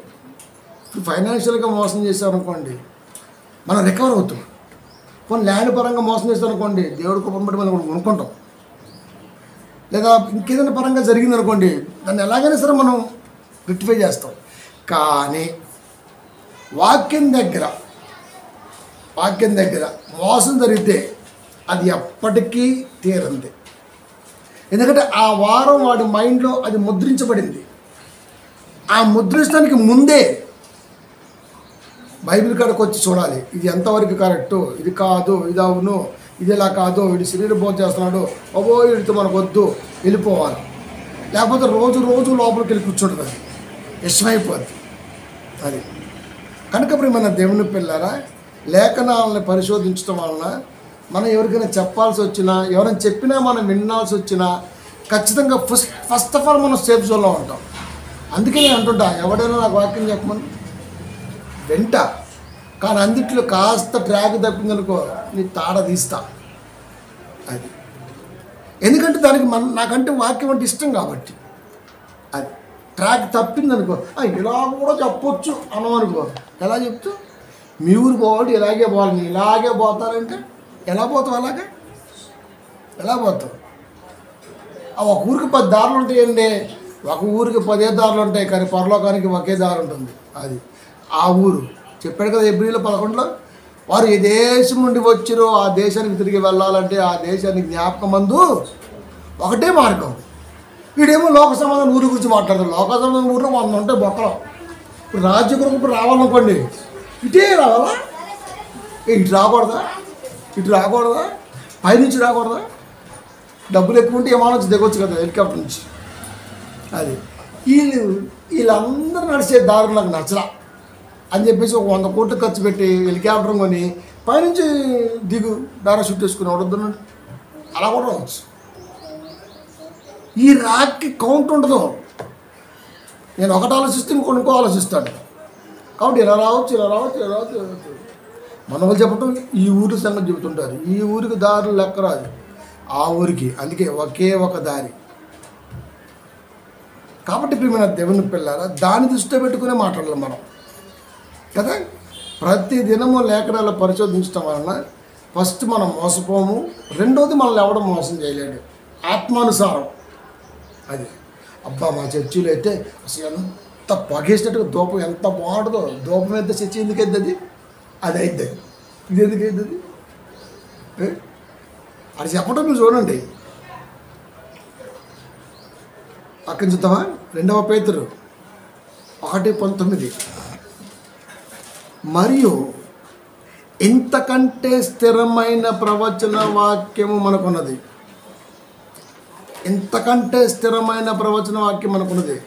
తెల్లవారి వేకువ చుక్క మీ హృదయములో ఉదయించు వరకు ఆ వాక్యము చీకటి గల చోటును వెలుగిచ్చు దీపమైనట్టున్నది. ఇంతకంటే స్థిరమైన ప్రవచన వాక్యము మనకున్నది. తెల్లవారి వేకువ చుక్క అంటే మార్నింగ్ స్టార్, దానికంటే ముందే ఉంటుంది కదా. వేకువ చుక్క మీ హృదయములలో అరుణోదయం ఉండదన్నాడు దేవుడు. అరుణోదయానికంటే ముందే ఉన్నటువంటి 4వ జాము గురించి మాట్లాడుతున్నాడు. మీ హృదయములలో ఉదయించు వరకు ఆ వాక్యము చీకటి గల చోటున వెలుగిచ్చు దీపమైనట్టున్నది. చీకటి గల చోటు అంటే మనస్సు. చీకటి గల చోటు అంటే మనస్సు. అంటే ఏదైతే కఠినతత్వం ఉంటుందో, లేకపోతే క్రూరత్వం ఉంటుందో, లేకపోతే ఇంకొకటి ఉంటుందో, లేకపోతే మత్సరం ఉంటుందో, ఇవన్నీ చీకటి నిదర్శనాలు. వారలేని తనం, ఓర్చుకోలేని మనసు, తట్టుకోలేని మనసు, ఇంకా చూడలేని కళ్ళు, భరించలేని చెవులు, ప్రేమించలేని మనసు, అంటే ఎదుటివారి పట్ల ఇవన్నీ కూడా చీకటి ప్రదేశములో స్థిరంగా ఉన్నాయి. అంటే మనస్సులో చీకటి గల దాంట్లో ఇవి గూడు కట్టుకొని ఉన్నాయి. వాక్యం ఉందనుకోండి, అతను బాగా పాట పాడగలడు, అప్రిషియేట్ చేద్దాం. అతను బాగా పాట పాడగలడు, అప్రిషియేట్ చేద్దాం. బాగుంది బ్రదర్ పాట, అంతకంటే ముందు నేను పాడినా నాకు నచ్చలేదంట అంటున్నాడు. రాజుగారి భార్య మంచిదంటే చిన్న భార్య పెద్ద భార్య చెప్పట్లే అక్కడ. అది అట్ట ఆలోచిస్తుంటుంది అంతే. బాగా పాడావయ్యా, చాలా బాగుంది పాట, రేపు కూడా మంచి పాట పాడుకో, లైన్ చేసుకో అంటే ఇంతకాలం మీ చర్చిలో ఉన్న రేపు పాడమని చెప్పాలి, కానీ ఈయనకు ముందే చెప్పాడు అడ్వాన్స్గా అంతే. అంటే ఇక్కడ ఏమర్థం అవుతుంది మనకి? ఆ వ్యక్తి స్వరం కదలకుండగా దేవుళ్ళో అంత నిలబడి పాడినప్పుడు దాన్ని చెప్పామంతే. అక్కడ పొగళ్ళ నిజం వాడికి పొగడతలాగా ఉంది, అందుకే వచ్చలేకపోయింది. అందుకే ఇక చర్చ నుంచి పోత ఎంత మాడిసిన ముఖం పెట్టుకొని పెండ తట్ట అంటాం చూసావా, పెండ తట్ట అట్ట పోతుంటుంది అంతే. వందనాలు చెప్పినా ఇంత పడుతుంది. శివంగి ఆడంగి వెళ్తే ముల్లంగే ఇంకా అట్టుంటుంది పరిస్థితి. అరే మంచిగా పాడిండ్రా పోయి ఏంటి వీడికి ఎందుకు అంత కోపం? వాక్యం చెప్తారు పిల్లగాళ్ళు, అబ్బా సూపర్, కొంచెం బాగుంది, ఇలా తప్పింది, ఇది చూసుకోమ్మా అని చెప్పాం మనం. దాంట్లో తప్పేముంటుంది? ఎవరికి చెప్పాలో నాకే చెప్పింది అంటే చీకటి మనసు, నిజాన్ని స్వీకరించలేని తత్వం. తెలుసా, మేము ఎగ్జామ్ రాసాం. యాక్చువల్గా నాకు ఎగ్జామ్ రాయటం రాదు, అంటే పేపర్ మీద ఎక్స్ప్లెయిన్ చేయడం చేత కాదు, అంటే అంత వివరణగా నేను తీసుకోలేను. టైం తక్కువ ఉంటుంది, 1 అవర్లో 100 మార్కులు 100 మార్కులకి ఎగ్జామ్ నడుస్తుంది. ఎంత ఉంది లోపల, నేను షార్ట్లో రాసుకుంటూ వచ్చిన. తిరుమలగిరిలో ఒక అమ్మాయి ఉంది, తిరుమలాదేవి కూతురు. ఆ అమ్మాయి అయితే పెట్టి ముఖం 18 పేజీలు రాసింది. ఆ అమ్మాయికి 97 మార్కులు వచ్చాయి, నాకు 66 మార్కులు వచ్చాయి. నాకు 66, ఆయన 97 దిద్దిండు. పేపర్ అప్పుడే దిద్దిండు, బైబిల్ ఎగ్జామే దిద్దిండు. 66 వచ్చాయి. 100 నాకు ఒకటి కనబడింది, 666. 2 6 దేవుడు ఇచ్చాడు, 3వ ఆరు మనిషి సంఖ్యను పెట్టాడు. అంటే మామూలుగా లేదు ఇంకా అనిపించింది నాకు. నేను ఆ యాంగిల్ చూసిన. ఆమె ఏం చేస్తుంది, అందరికంటే కాలేజీలో ఫస్ట్ నాకే వచ్చిన మార్కులు, ఈ పెన్ను నాకే, ఇది పెద్ద ప్రైజ్ అనమాట. పెన్ను పెద్ద ప్రైజా? మన సీఎం గారు మొన్న ఏ మేరకు ఆస్కార్ అవార్డుకి బడా హై, ఏ మేరకు ఫిల్మ్ అవార్డుకు బడా హై అని మాట్లాడుతాడు. అడిగి రాజులే పెద్ద చదువులేదు కానీ తప్పులు మాట్లాడుతాడు. చివరికి ఏముందయ్యా దాంట్లో అంటే, నేను నువ్వు పిలిచిన ఫంక్షన్కి రాలేకపోతున్నా రేవంత్ గారు ఉంది అక్కడ. నీకు అర్థమైందా? ఆ దాంట్లో ఏమనుందా అంటే, సోనియమ్మ రాసింది. దాంట్లో ఏమనుందంటే, రేవంత్ గారు మీరు పెట్టిన ఆ ఫంక్షన్కి రాలేకపోతున్నా అని రాసింది. ఆ ఉత్తరం పట్టుకొని మనోడు మీడియా ముందుకు పెట్టి ఏ మేరకు ఆస్కార్ అవార్డు హై అని మాట్లాడుతుంటాం. ఆస్కార్ అవార్డు కంటే గొప్పది, ఇది నంది అవార్డు కంటే గొప్పది. ఏముందిరా మ్యాటర్ అంటే, నేను రాలేకపోతున్నాను ఉంది అక్కడ. అంతే. రాలేకపోవటం అంత గొప్పదా? అంత గొప్పదా? దాన్ని మన ఉన్నాడు కదా రామన్న ఆడుకుంటున్నాడు. సరే అది పొలిటికల్ మనకు అవసరం లేదు, కానీ చెప్తున్న విషయాన్ని ఓకే. కనుక మన దేవుని పిల్లరా, తత్వం దాన్ని పారద్రోలాలంటే మనలో వాక్యం ఉండాలి. ఆ వాక్యం కూడా వాక్చాతుర్యంతోనో జ్ఞానాతిశయంతోనో కాదు, అది ధర్మశాస్త్రమును ప్రచురించినటువంటి వాక్యాన్ని శిష్యుని దగ్గర, అంటే బోధకుడైన వాడి దగ్గర మనం వినగలిగే మనసుతో, అబ్జర్వేషన్ చేయగలిగే తత్వముతో మనం దాన్ని వెంబడించినప్పుడే మనకు అర్థమైద్ది అని చెబుతున్నాడు. కనుక మీ హృదయములు ఉదయించే వరకు ఆ వాక్యము చీకటి గల చోటున వెలిగిచ్చు దీపమైనట్టున్నది, దాని యందు మీరు లక్ష్యముంచు ఎడల మీకు మేలు. అంటే హృదయాంతరంగాల్లో ఉన్నటువంటి ఏ తలంపునైనా ఈ వాక్యం అనేది లోపలికి వెళ్ళగలిగితే ఎదుటివాడు ప్రవర్తించిన తీరు, మాట్లాడిన తీరు, పాట పాడిన తీరు ఖచ్చితంగా మనం అప్రిషియేట్ చేస్తాం. వెల్, బాగుంది, దీన్ని ఇలాగే కంటిన్యూ చేసుకోమా, మంచిగా ఉంది, స్వరాన్ని కాపాడుకో, ఇలాగే కంటిన్యూ చేసుకో, ఎన్ని చెప్పగలం మనం. అది పొగడత కింద అనుకోకూడదు, అది వాళ్ళు తీసుకున్నటువంటి ఆ ఆలోచనని మనం కాస్త ఇంప్లిమెంట్ చేసే పనిలో ఉన్నాం. అది అంటే మంచి మనసు. ఎప్పుడైతే మార్కులు వచ్చాయో 66, ఆయన ఏమన్నా తెలుసా, అన్నకి రైటింగ్ టైం సరిపోలే, కానీ వదిలితే గంట ప్రసంగం చేస్తాడు ఏ సబ్జెక్ట్ మీద అన్నాడు. అంటే ప్రసంగం చేయటం, రాయటం కష్టం. అది రాయటం కష్టం. గంట ప్రసంగాన్ని రాయాలంటే 16 పేజీలు అవుతుంది. 16 పేజీలు రాయాలంటే అంటే ఎక్స్ప్లెనేషన్ అనమాట, వివరణ, కూలంకష వివరణ రాయాలంటే 16-20 రాయొచ్చు, కానీ టైం సరిపోదు. అందుకే మనం షార్ట్లో రాస్తుంటాం. వాళ్ళు ఉంటారు మీడియా వాళ్ళు, మినిస్ట్రీతో మాట్లాడుతూ ఉంటాడు, షార్ట్ లెటర్స్ ఉంటాయి, కా, కి, కో, ఎం, వా, వి, కకు అని రాస్తున్నాడు. చూస్తే ఇంతే పడుతుంది పేపరు. జర్నలిస్టు వాడు షార్ట్ హ్యాండ్ లెటర్. ఆడికి వెళ్ళిన తర్వాత సిస్టమ్ ముందు కూర్చొని కమ్మని మాటలతో, కోకిల గానంతో కాకి కూన చూస్తున్నా పేపర్ పొద్దునే మనం చేదాకుంటా, ఎవడో కానీ ఎవరు రాసిండ్రా అంటున్నాడు. షార్ట్ హ్యాండ్ లెటర్ అది కనుక mouse letters, short hand letters, రకరకాల కోడ్తో ఈ రోజున మన ముందుకు వచ్చాయి. అది చదివే, అది అవగాహనే.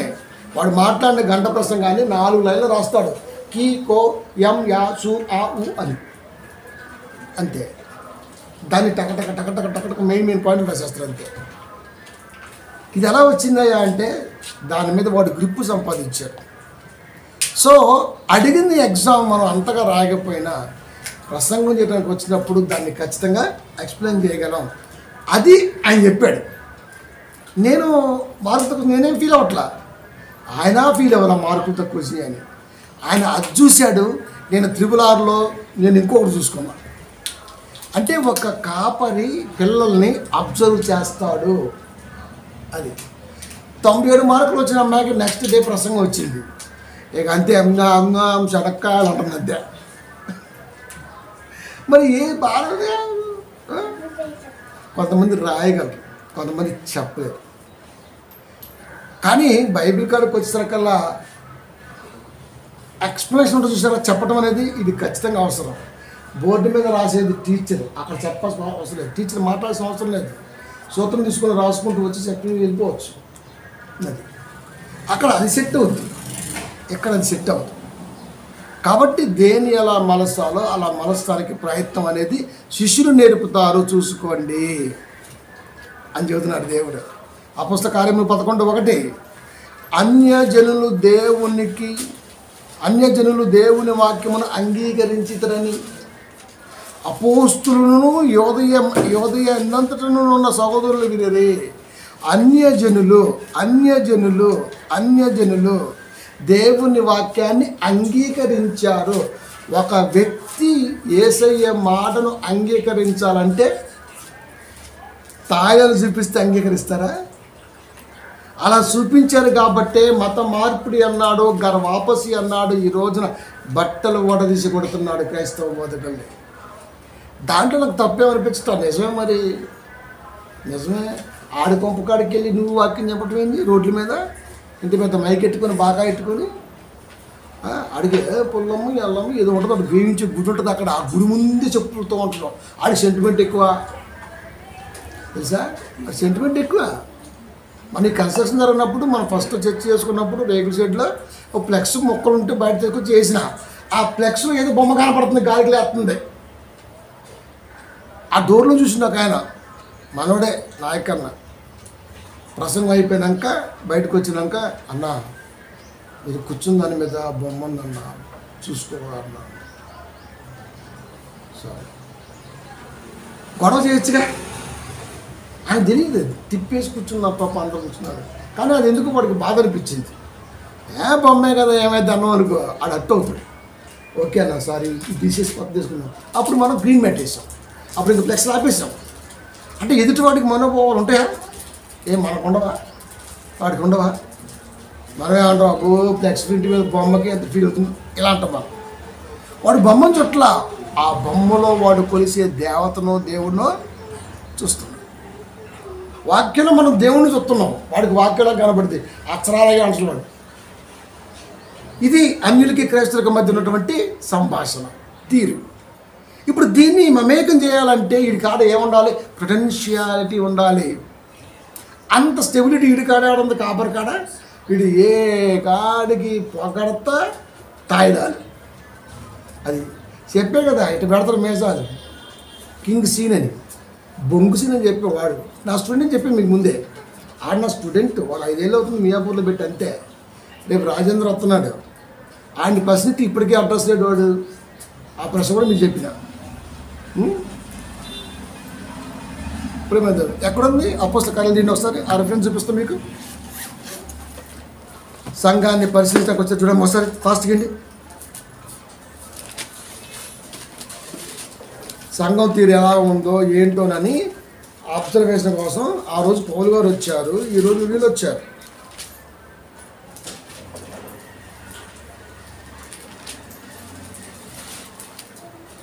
అపోస్తల కార్యములు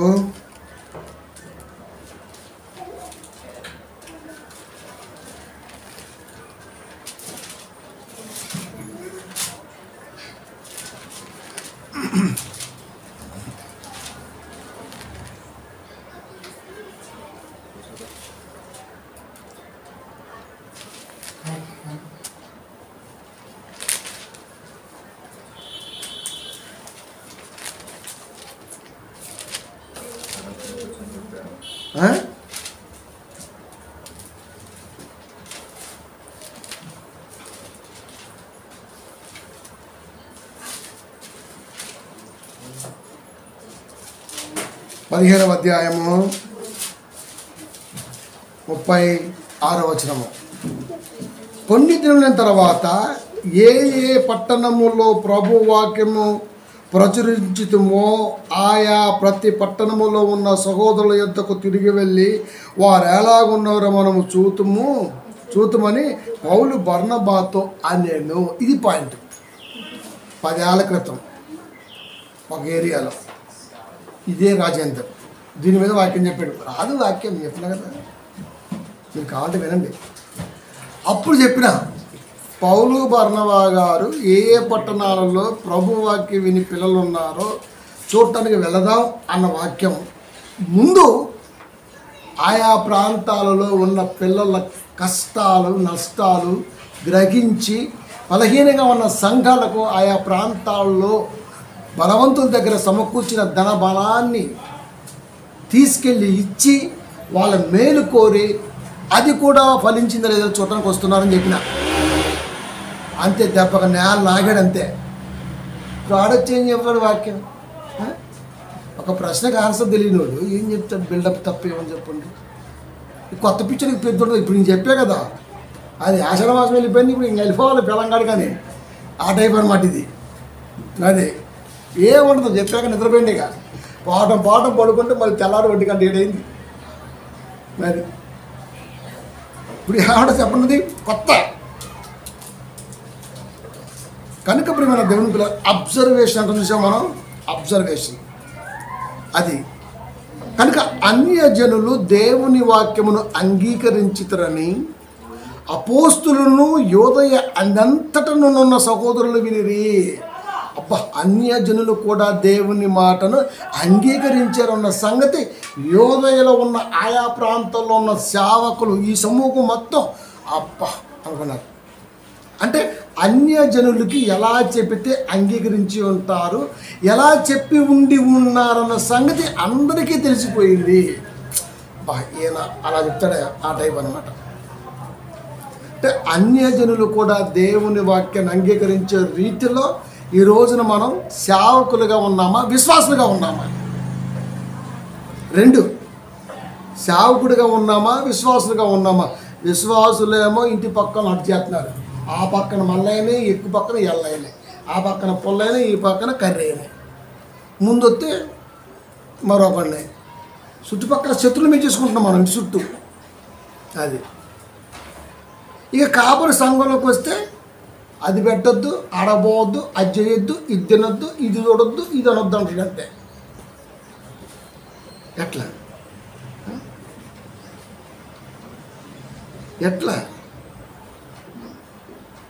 మరి వీళ్ళు అన్యుల్లోకి వెళ్ళి సువార్థికులుగా వెళ్ళి అన్యుల్ని దేవుని వాక్యాన్ని అంగీకరించేంత గొప్పగా బోధించారంటే, తాళాలు ప్రకటించారా, మా యేసుని నమ్మండి మీ దీపాలు ఆరిపోతే, ఇప్పుడు ప్రజ్వలం వేసిపోద్ది, జ్యోతులు వస్తాయని చెప్పాడా?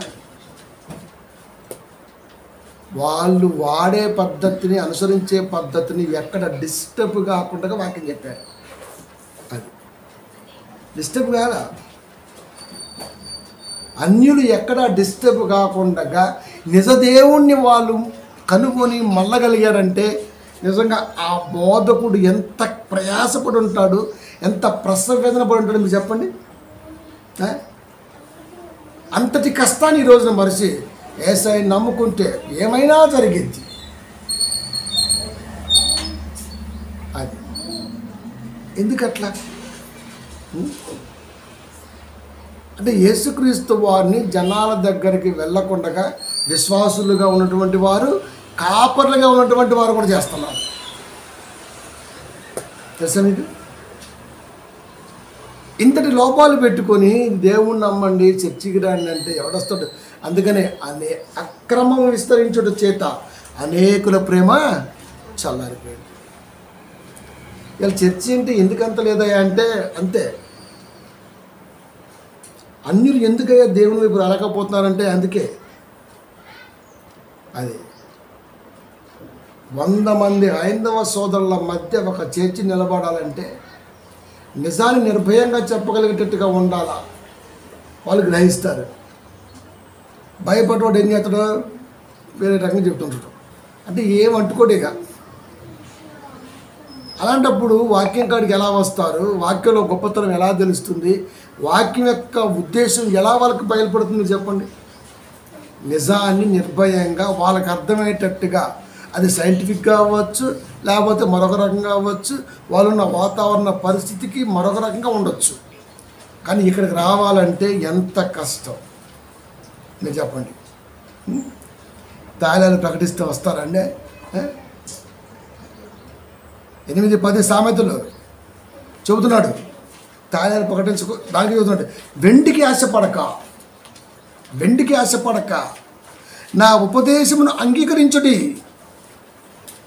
మేలిమి బంగారు నాశింపక.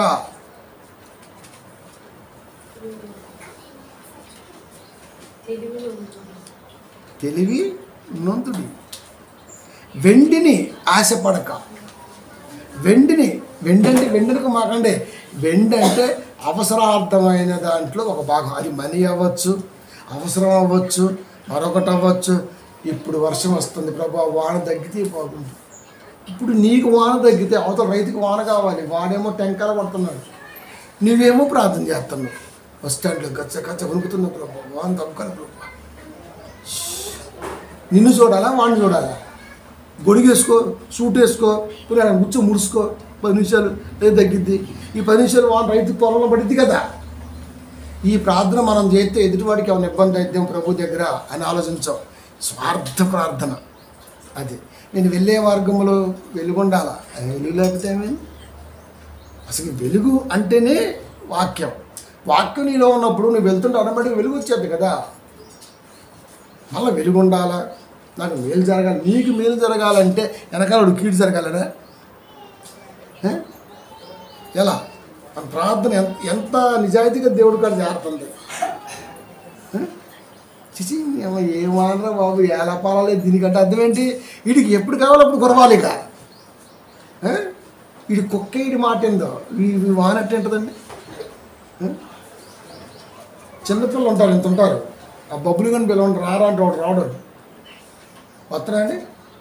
అంటే మనకంటే ముందు పుట్టిండు, 3 ఏళ్ళు 2 ఏళ్ళు ఉంటాయి, ఇంత ఉంటాడు. రారా అంటే రాడు, చాకలి ఎత్తాను రాడు, వాడు నచ్చితేనే వస్తాడు. ఇంత బొడ్డోడు రాలేదు కానీ ఇంత పెద్ద వాన వీడికి ఆపంట ఆగిద్దండి.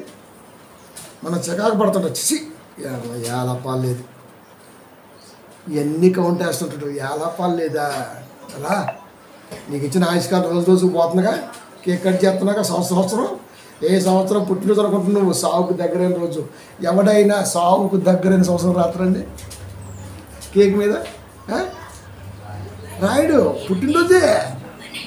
నువ్వు అప్పుడు పుట్టలేదురా స్వామి, అది డెలివరీ డేట్. అది బయటకు వచ్చింది డెలివరీ డేట్. ఎప్పుడు పుట్టావో నీకే తెలిసి సావతాం.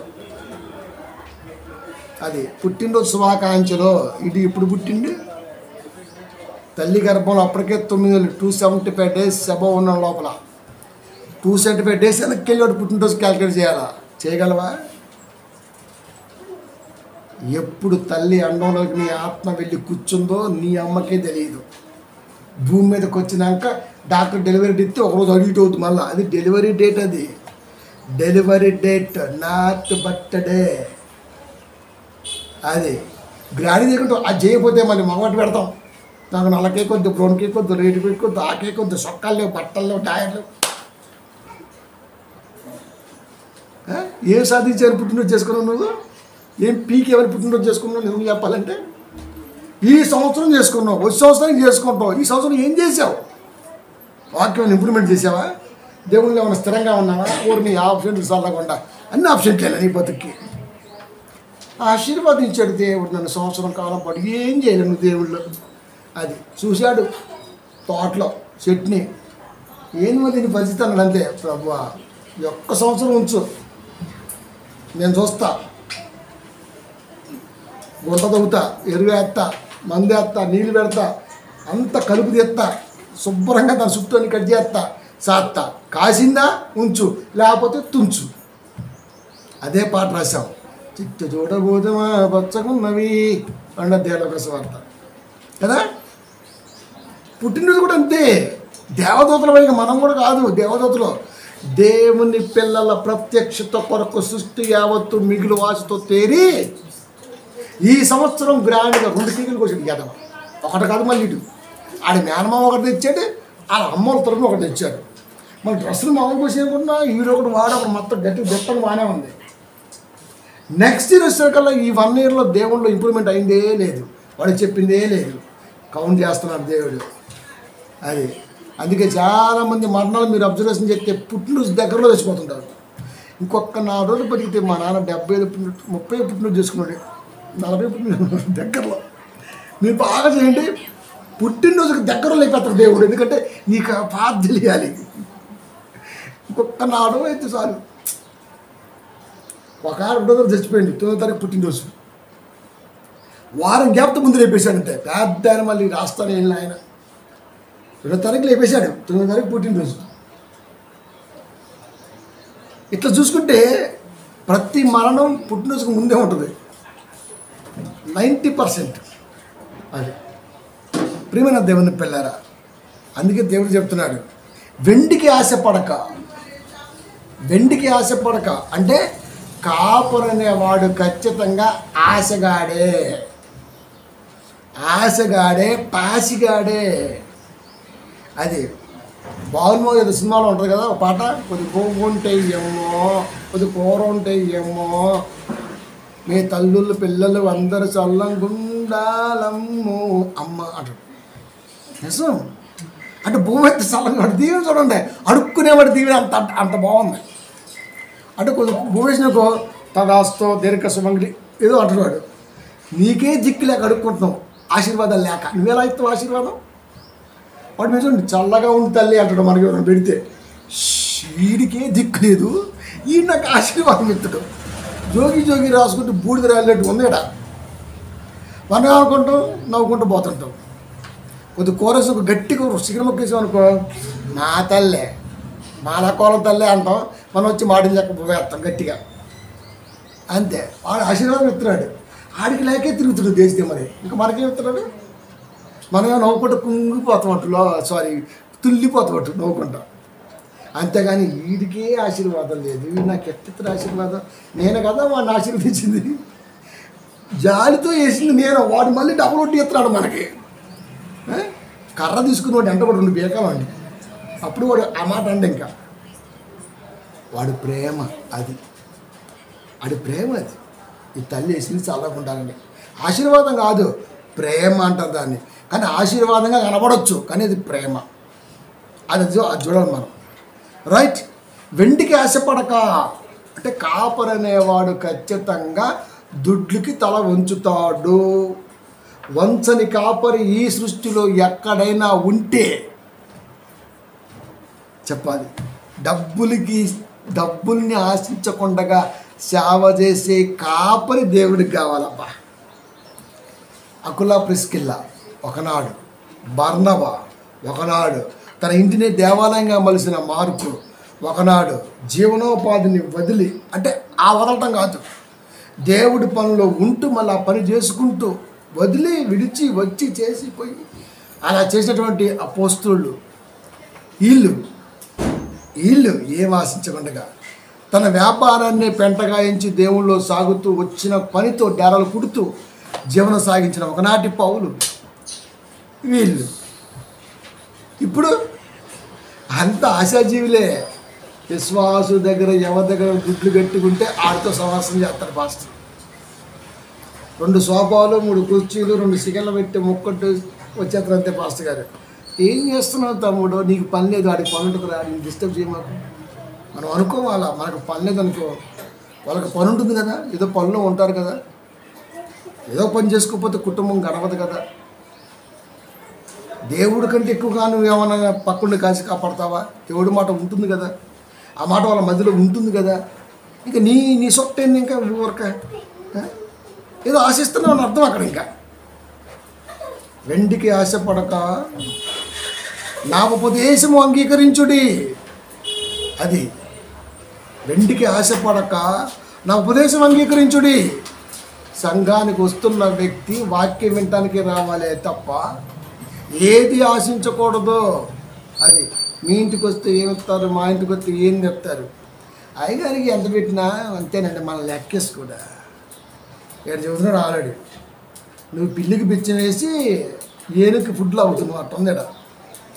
వెండికి ఆశపడక నా ఉపదేశమును అంగీకరించుడి అంటే వినేవాడు, నేర్చుకునేవాడు, చెప్పేవాడు ఏమీ ఆశించొద్దు.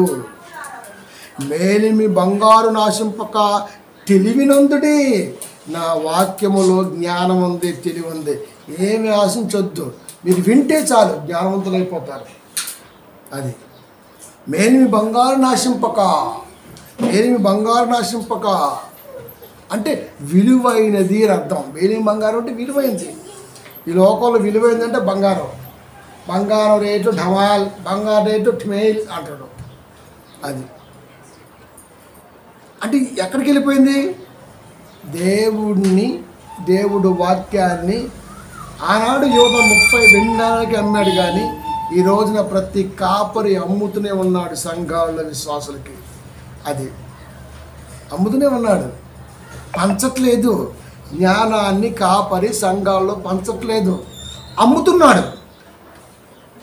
దేవుడి వాక్యం చెప్పాను, మరి ఇప్పుడు ఏంటి, నాకేంటి? అదేంటే సంఘమే కదండి కాపుని పోషించాలి. ఒక పని చేద్దాం, సంఘమే పోషించాలి. 2 చేతులు బీకేద్దాం, అద్దం నరికేద్దాం.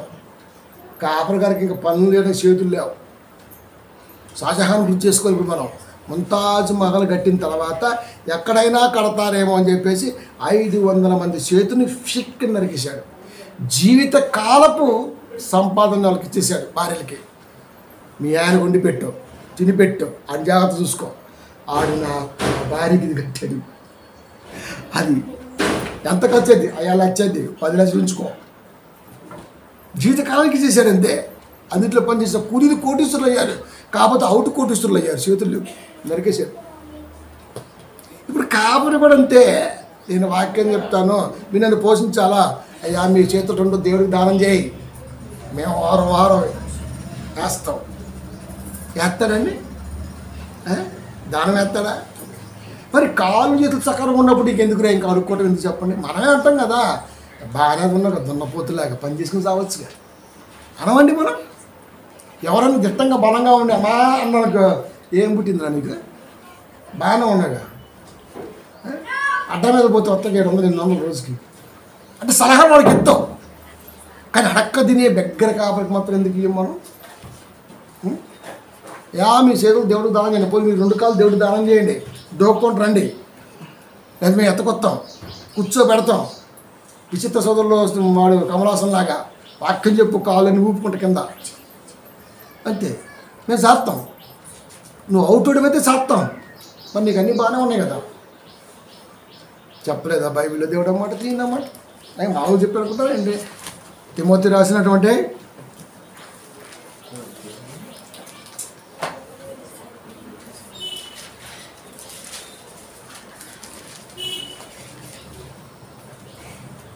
స్వచేతులతో తిమోతి పత్రిక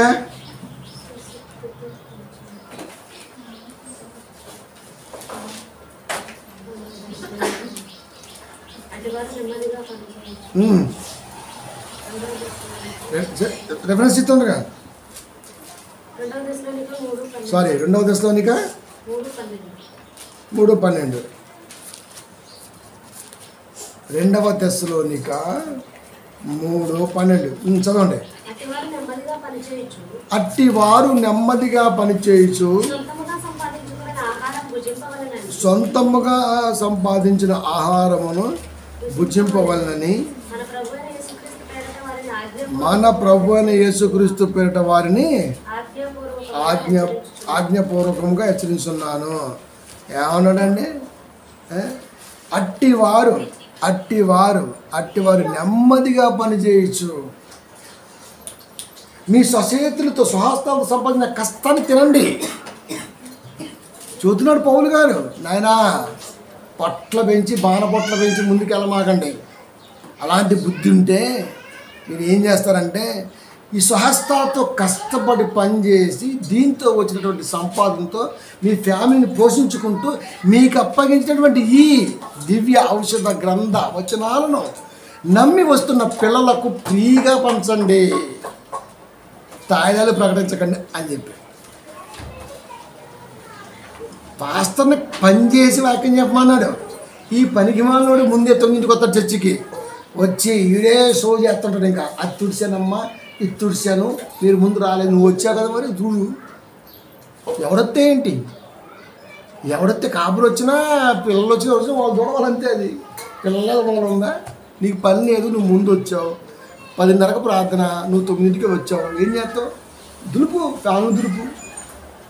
ఓహో సెంటు వాసన పోద్దా, నలిగిపోద్దా, కాపరి పని చేయకూడదా? ఇలా కాలు మీద కాలేసుకొని కళ్ళతో సర్చ్ చేసుకుంటా ఎటు చూస్తాడు దూకి డోర్లు కలిగి ఎవరు వస్తున్నారా అని. ఇది బైబిల్ చదవడు, ఆడు దృష్టి పెడతాడు. పాపం వాళ్ళు పొగలంతా కష్టపడి ఒళ్ళంతా అలిసిపోయి తలనొప్పులు ఆ నొప్పులతో ఈ నొప్పులతో దేవుడు మాట్లాడటానికి వస్తుంటారు.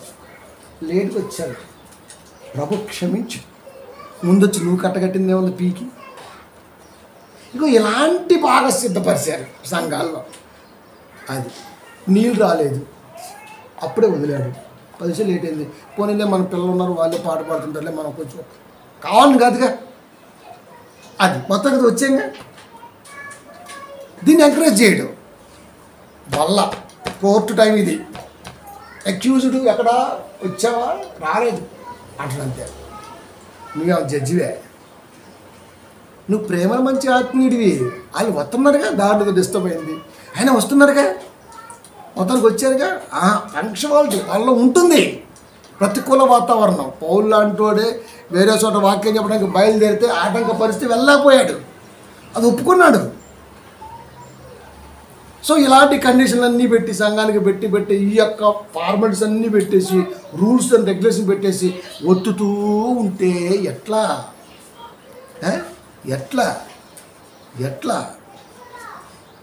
ఫస్ట్ తగ్గించుకో. వెండికి ఆశపడక నా ఉపదేశమును అంగీకరించుడి. చెప్పే దేవుడి మాట వినాలంటే నువ్వేమీ ఆశించకూడదు. అది చెబుతున్న దేవుడి మాటను వినాలంటే నువ్వు ఏమీ ఆశించకూడదు, వినటమే నువ్వు నేర్చుకోవాలా. అది మేలిమి బంగారు నాశింపక తెలివినందుడి. వెండి బంగారం అనేది ఇంపార్టెంట్ జీవితాలకి. డబ్బు అనుకున్న కొంతసేపు మనకు బాగా అర్థమైంది. దేనికైనా మూలం ధనమే, దేనికైనా మూలం ధనమే.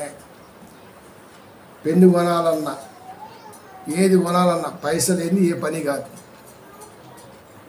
కానీ దేవుడి కడకు వచ్చిన తర్వాత వాక్యం వినటానికో వాక్యంలో ఎదగటానికో ఇవి కాదు నీకు కావాల్సింది. అది కాబట్టి ప్రియమైన దేవుని పిల్లారా, కాపరి అనేవాడు విశ్వాస జీవితంలో ఉండగానే దేవుడితో ఒక వాగ్దానం చేసుకోవాలా. నా జీవితంలో నేను ఏది ఆశింపక నీ సన్నిధానములో సాగుతా అని. దశ ఎప్పటికైనా సరే కృప వచ్చి ఏదైనా ముందుకొచ్చి పెద్దోడిని పురిస్తే ఫైనాన్షియల్గా దేవుళ్ళో బాగా తలపోగ ఎక్కే ఛాన్స్ 100% ఉంటుంది. అలాంటిది ఏమీ లేకుండా ఉన్న దాంట్లో తృప్తిగా ఉంటూ నీ మాటల్లో బలంగా ఉంటూ సంఘబిడ్డ నమ్మి వచ్చిన వారికి వాక్యాన్ని చెబుతూ సాగే ఈ జీవితంలో ఎలకాలం మా దేవుని మనసు కుటుంబానికి తోడుగా ఉండు చాలు. మీద కుబేర్లు అయిపోదామని అలాంటివి ఉండవు. అది తినడానికి ఉందా, ఉండటానికి ఉందా, మంచి ఆరోగ్యం ఉందా, మంచి కుటుంబం ఉందా, మంచి వాక్యం ఉందా, ఆరోగ్యమే మహాభాగ్యం, ఎంతకంటే ఇంకేం కావాలి. ఇది చాలు ప్రభువా అని తృప్తి చెందుతూ ఉంటాం. ఇప్పటికే దేవుడు చాలా ఇచ్చాడు, మనమే ఇవ్వాలి దేవుడికి. ఇంకా అది ఏమీ ఆశించం. ఇది ఎందుకు చెబుతున్నానంటే ఇది మనం ఫస్ట్ పునాది వేసుకోవాలి. ఆశించిన వాడు ఖచ్చితంగా యోధ లెక్కపోతాడు. సంవత్సరాలు ఉన్న యోధ కూడా క్రీస్తు మాట ఎక్కలేదు, మాత్కార్యాలు కనబడలేదు, డబ్బుకు దాసోహం అయ్యాడు, గురేసిన చచ్చిపోయాడు. అది వాడు శిష్యుడే కదా మరి. కాబట్టి దైవ సన్నిధానములో ఏమి ఆశించాలి, ఏది మనతో రానప్పుడు ఈరోజు ఇంత బలంగా ఉంది చాలు, ఇంత బాగుంది చాలు. ఆశ చూపించి అసలుకే వాక్యం చెప్పకూడదు, అది ఇంకా ప్రమాదం. ఆశతో దేవుళ్ళకి రావద్దు. ఇవాళ ఆదివారంకి వెళ్తే సోమవారం నుంచి శనివారం దాకా నాకు కలిసి వచ్చిద్దే, కలిసి రావా. అదే నిన్న మనం చెప్పి అమ్మగారికి ఒక యోగు గారి మనసు ఎందుకు లేదు సంఘాల్లో పిల్లలకి విశ్వాసులకి కాపరికి. భార్యతో అంటాడు కదా ఏమని, మేలు చేస్తేనే దేవుడా, కీడు చేస్తే దేవుడు కాదా, మూర్ఖురాలుగా మాట్లాడకంటాడు. 2:10 అంటే దేవుడు అంటే మేలు చేసేవాడేనా? పరీక్షలో వచ్చిందేమో అది కీడు అనుకున్న కొద్దిసేపు, ఏం కీడు రాదా? ప్రాబ్లం వచ్చిందేమో, పరీక్ష ఏమో ఎవడో తెలుసు. నెగ్గిసుడు తెలిసిద్ది, గెలిచిసుడు తెలిసిద్ది. తొలగించి ప్రభు నేను మోకాలు వేసి ప్రార్థన చేస్తా, ఏం చేయను, ఇంకా నా శాతం ఇదే. ఇలాంటి తాయిలాల బోధ ఎక్కువ అవ్వటం వల్ల నిజం చచ్చిపోయింది. అది కనుక ఆశ చూపించి బోధించినట్టుగా ఇప్పటి వరకు దేవుని మనసు చరిత్రలో లేదు. సంఘ బిడ్డలకి ఆశ చూపించినట్టుగా ఒక ప్రసంగంలో కూడా లేదు. మనం చెయ్యం కదా అసలుకి. అది కాబట్టి ఆశ అనేది దేవుడు కలిగి లోకానికి మనల్ని పంపాడు, మన మీద ఆశతో పంపాడు. దేవుడే మన మీద ఆశతో లోకానికి పంపాడు. ఏదో నా కొరకు చేసి వస్తాడు అని ఆశ. అది వీడు నా కొరకు ఆయుష్ కాలంలో ఏదో చేస్తాడు. వీడు అన్నీ పక్కన పెట్టి నాకు చేయి ప్రభు అని వీడి దగ్గరుకున్నాడు. అందుకే లాస్ట్ మాట 1 తెస్సలోనికై 5:21 సమస్తమును పరీక్షించి మేలైన దానిని చేపట్టుడి. సమస్తాన్ని పరీక్షించుడి, సమస్తాన్ని అబ్జర్వ్ చేయి. బైబిల్ని, గ్రంథాన్ని, చెప్పేవాడిని, రాసుకున్న పదాలని, వింటున్న దాన్ని, దేవుడు ఇచ్చిన దాన్ని, నువ్వు ఉన్న స్థితిని, వీటన్నిటికంటే ఇప్పుడున్న స్థితిని ఇవన్నీ అబ్జర్వేషన్ చేయి. మేలైనది చేపట్టు. ఇప్పుడు నీకు ఏమనిపిస్తే చేయి. అది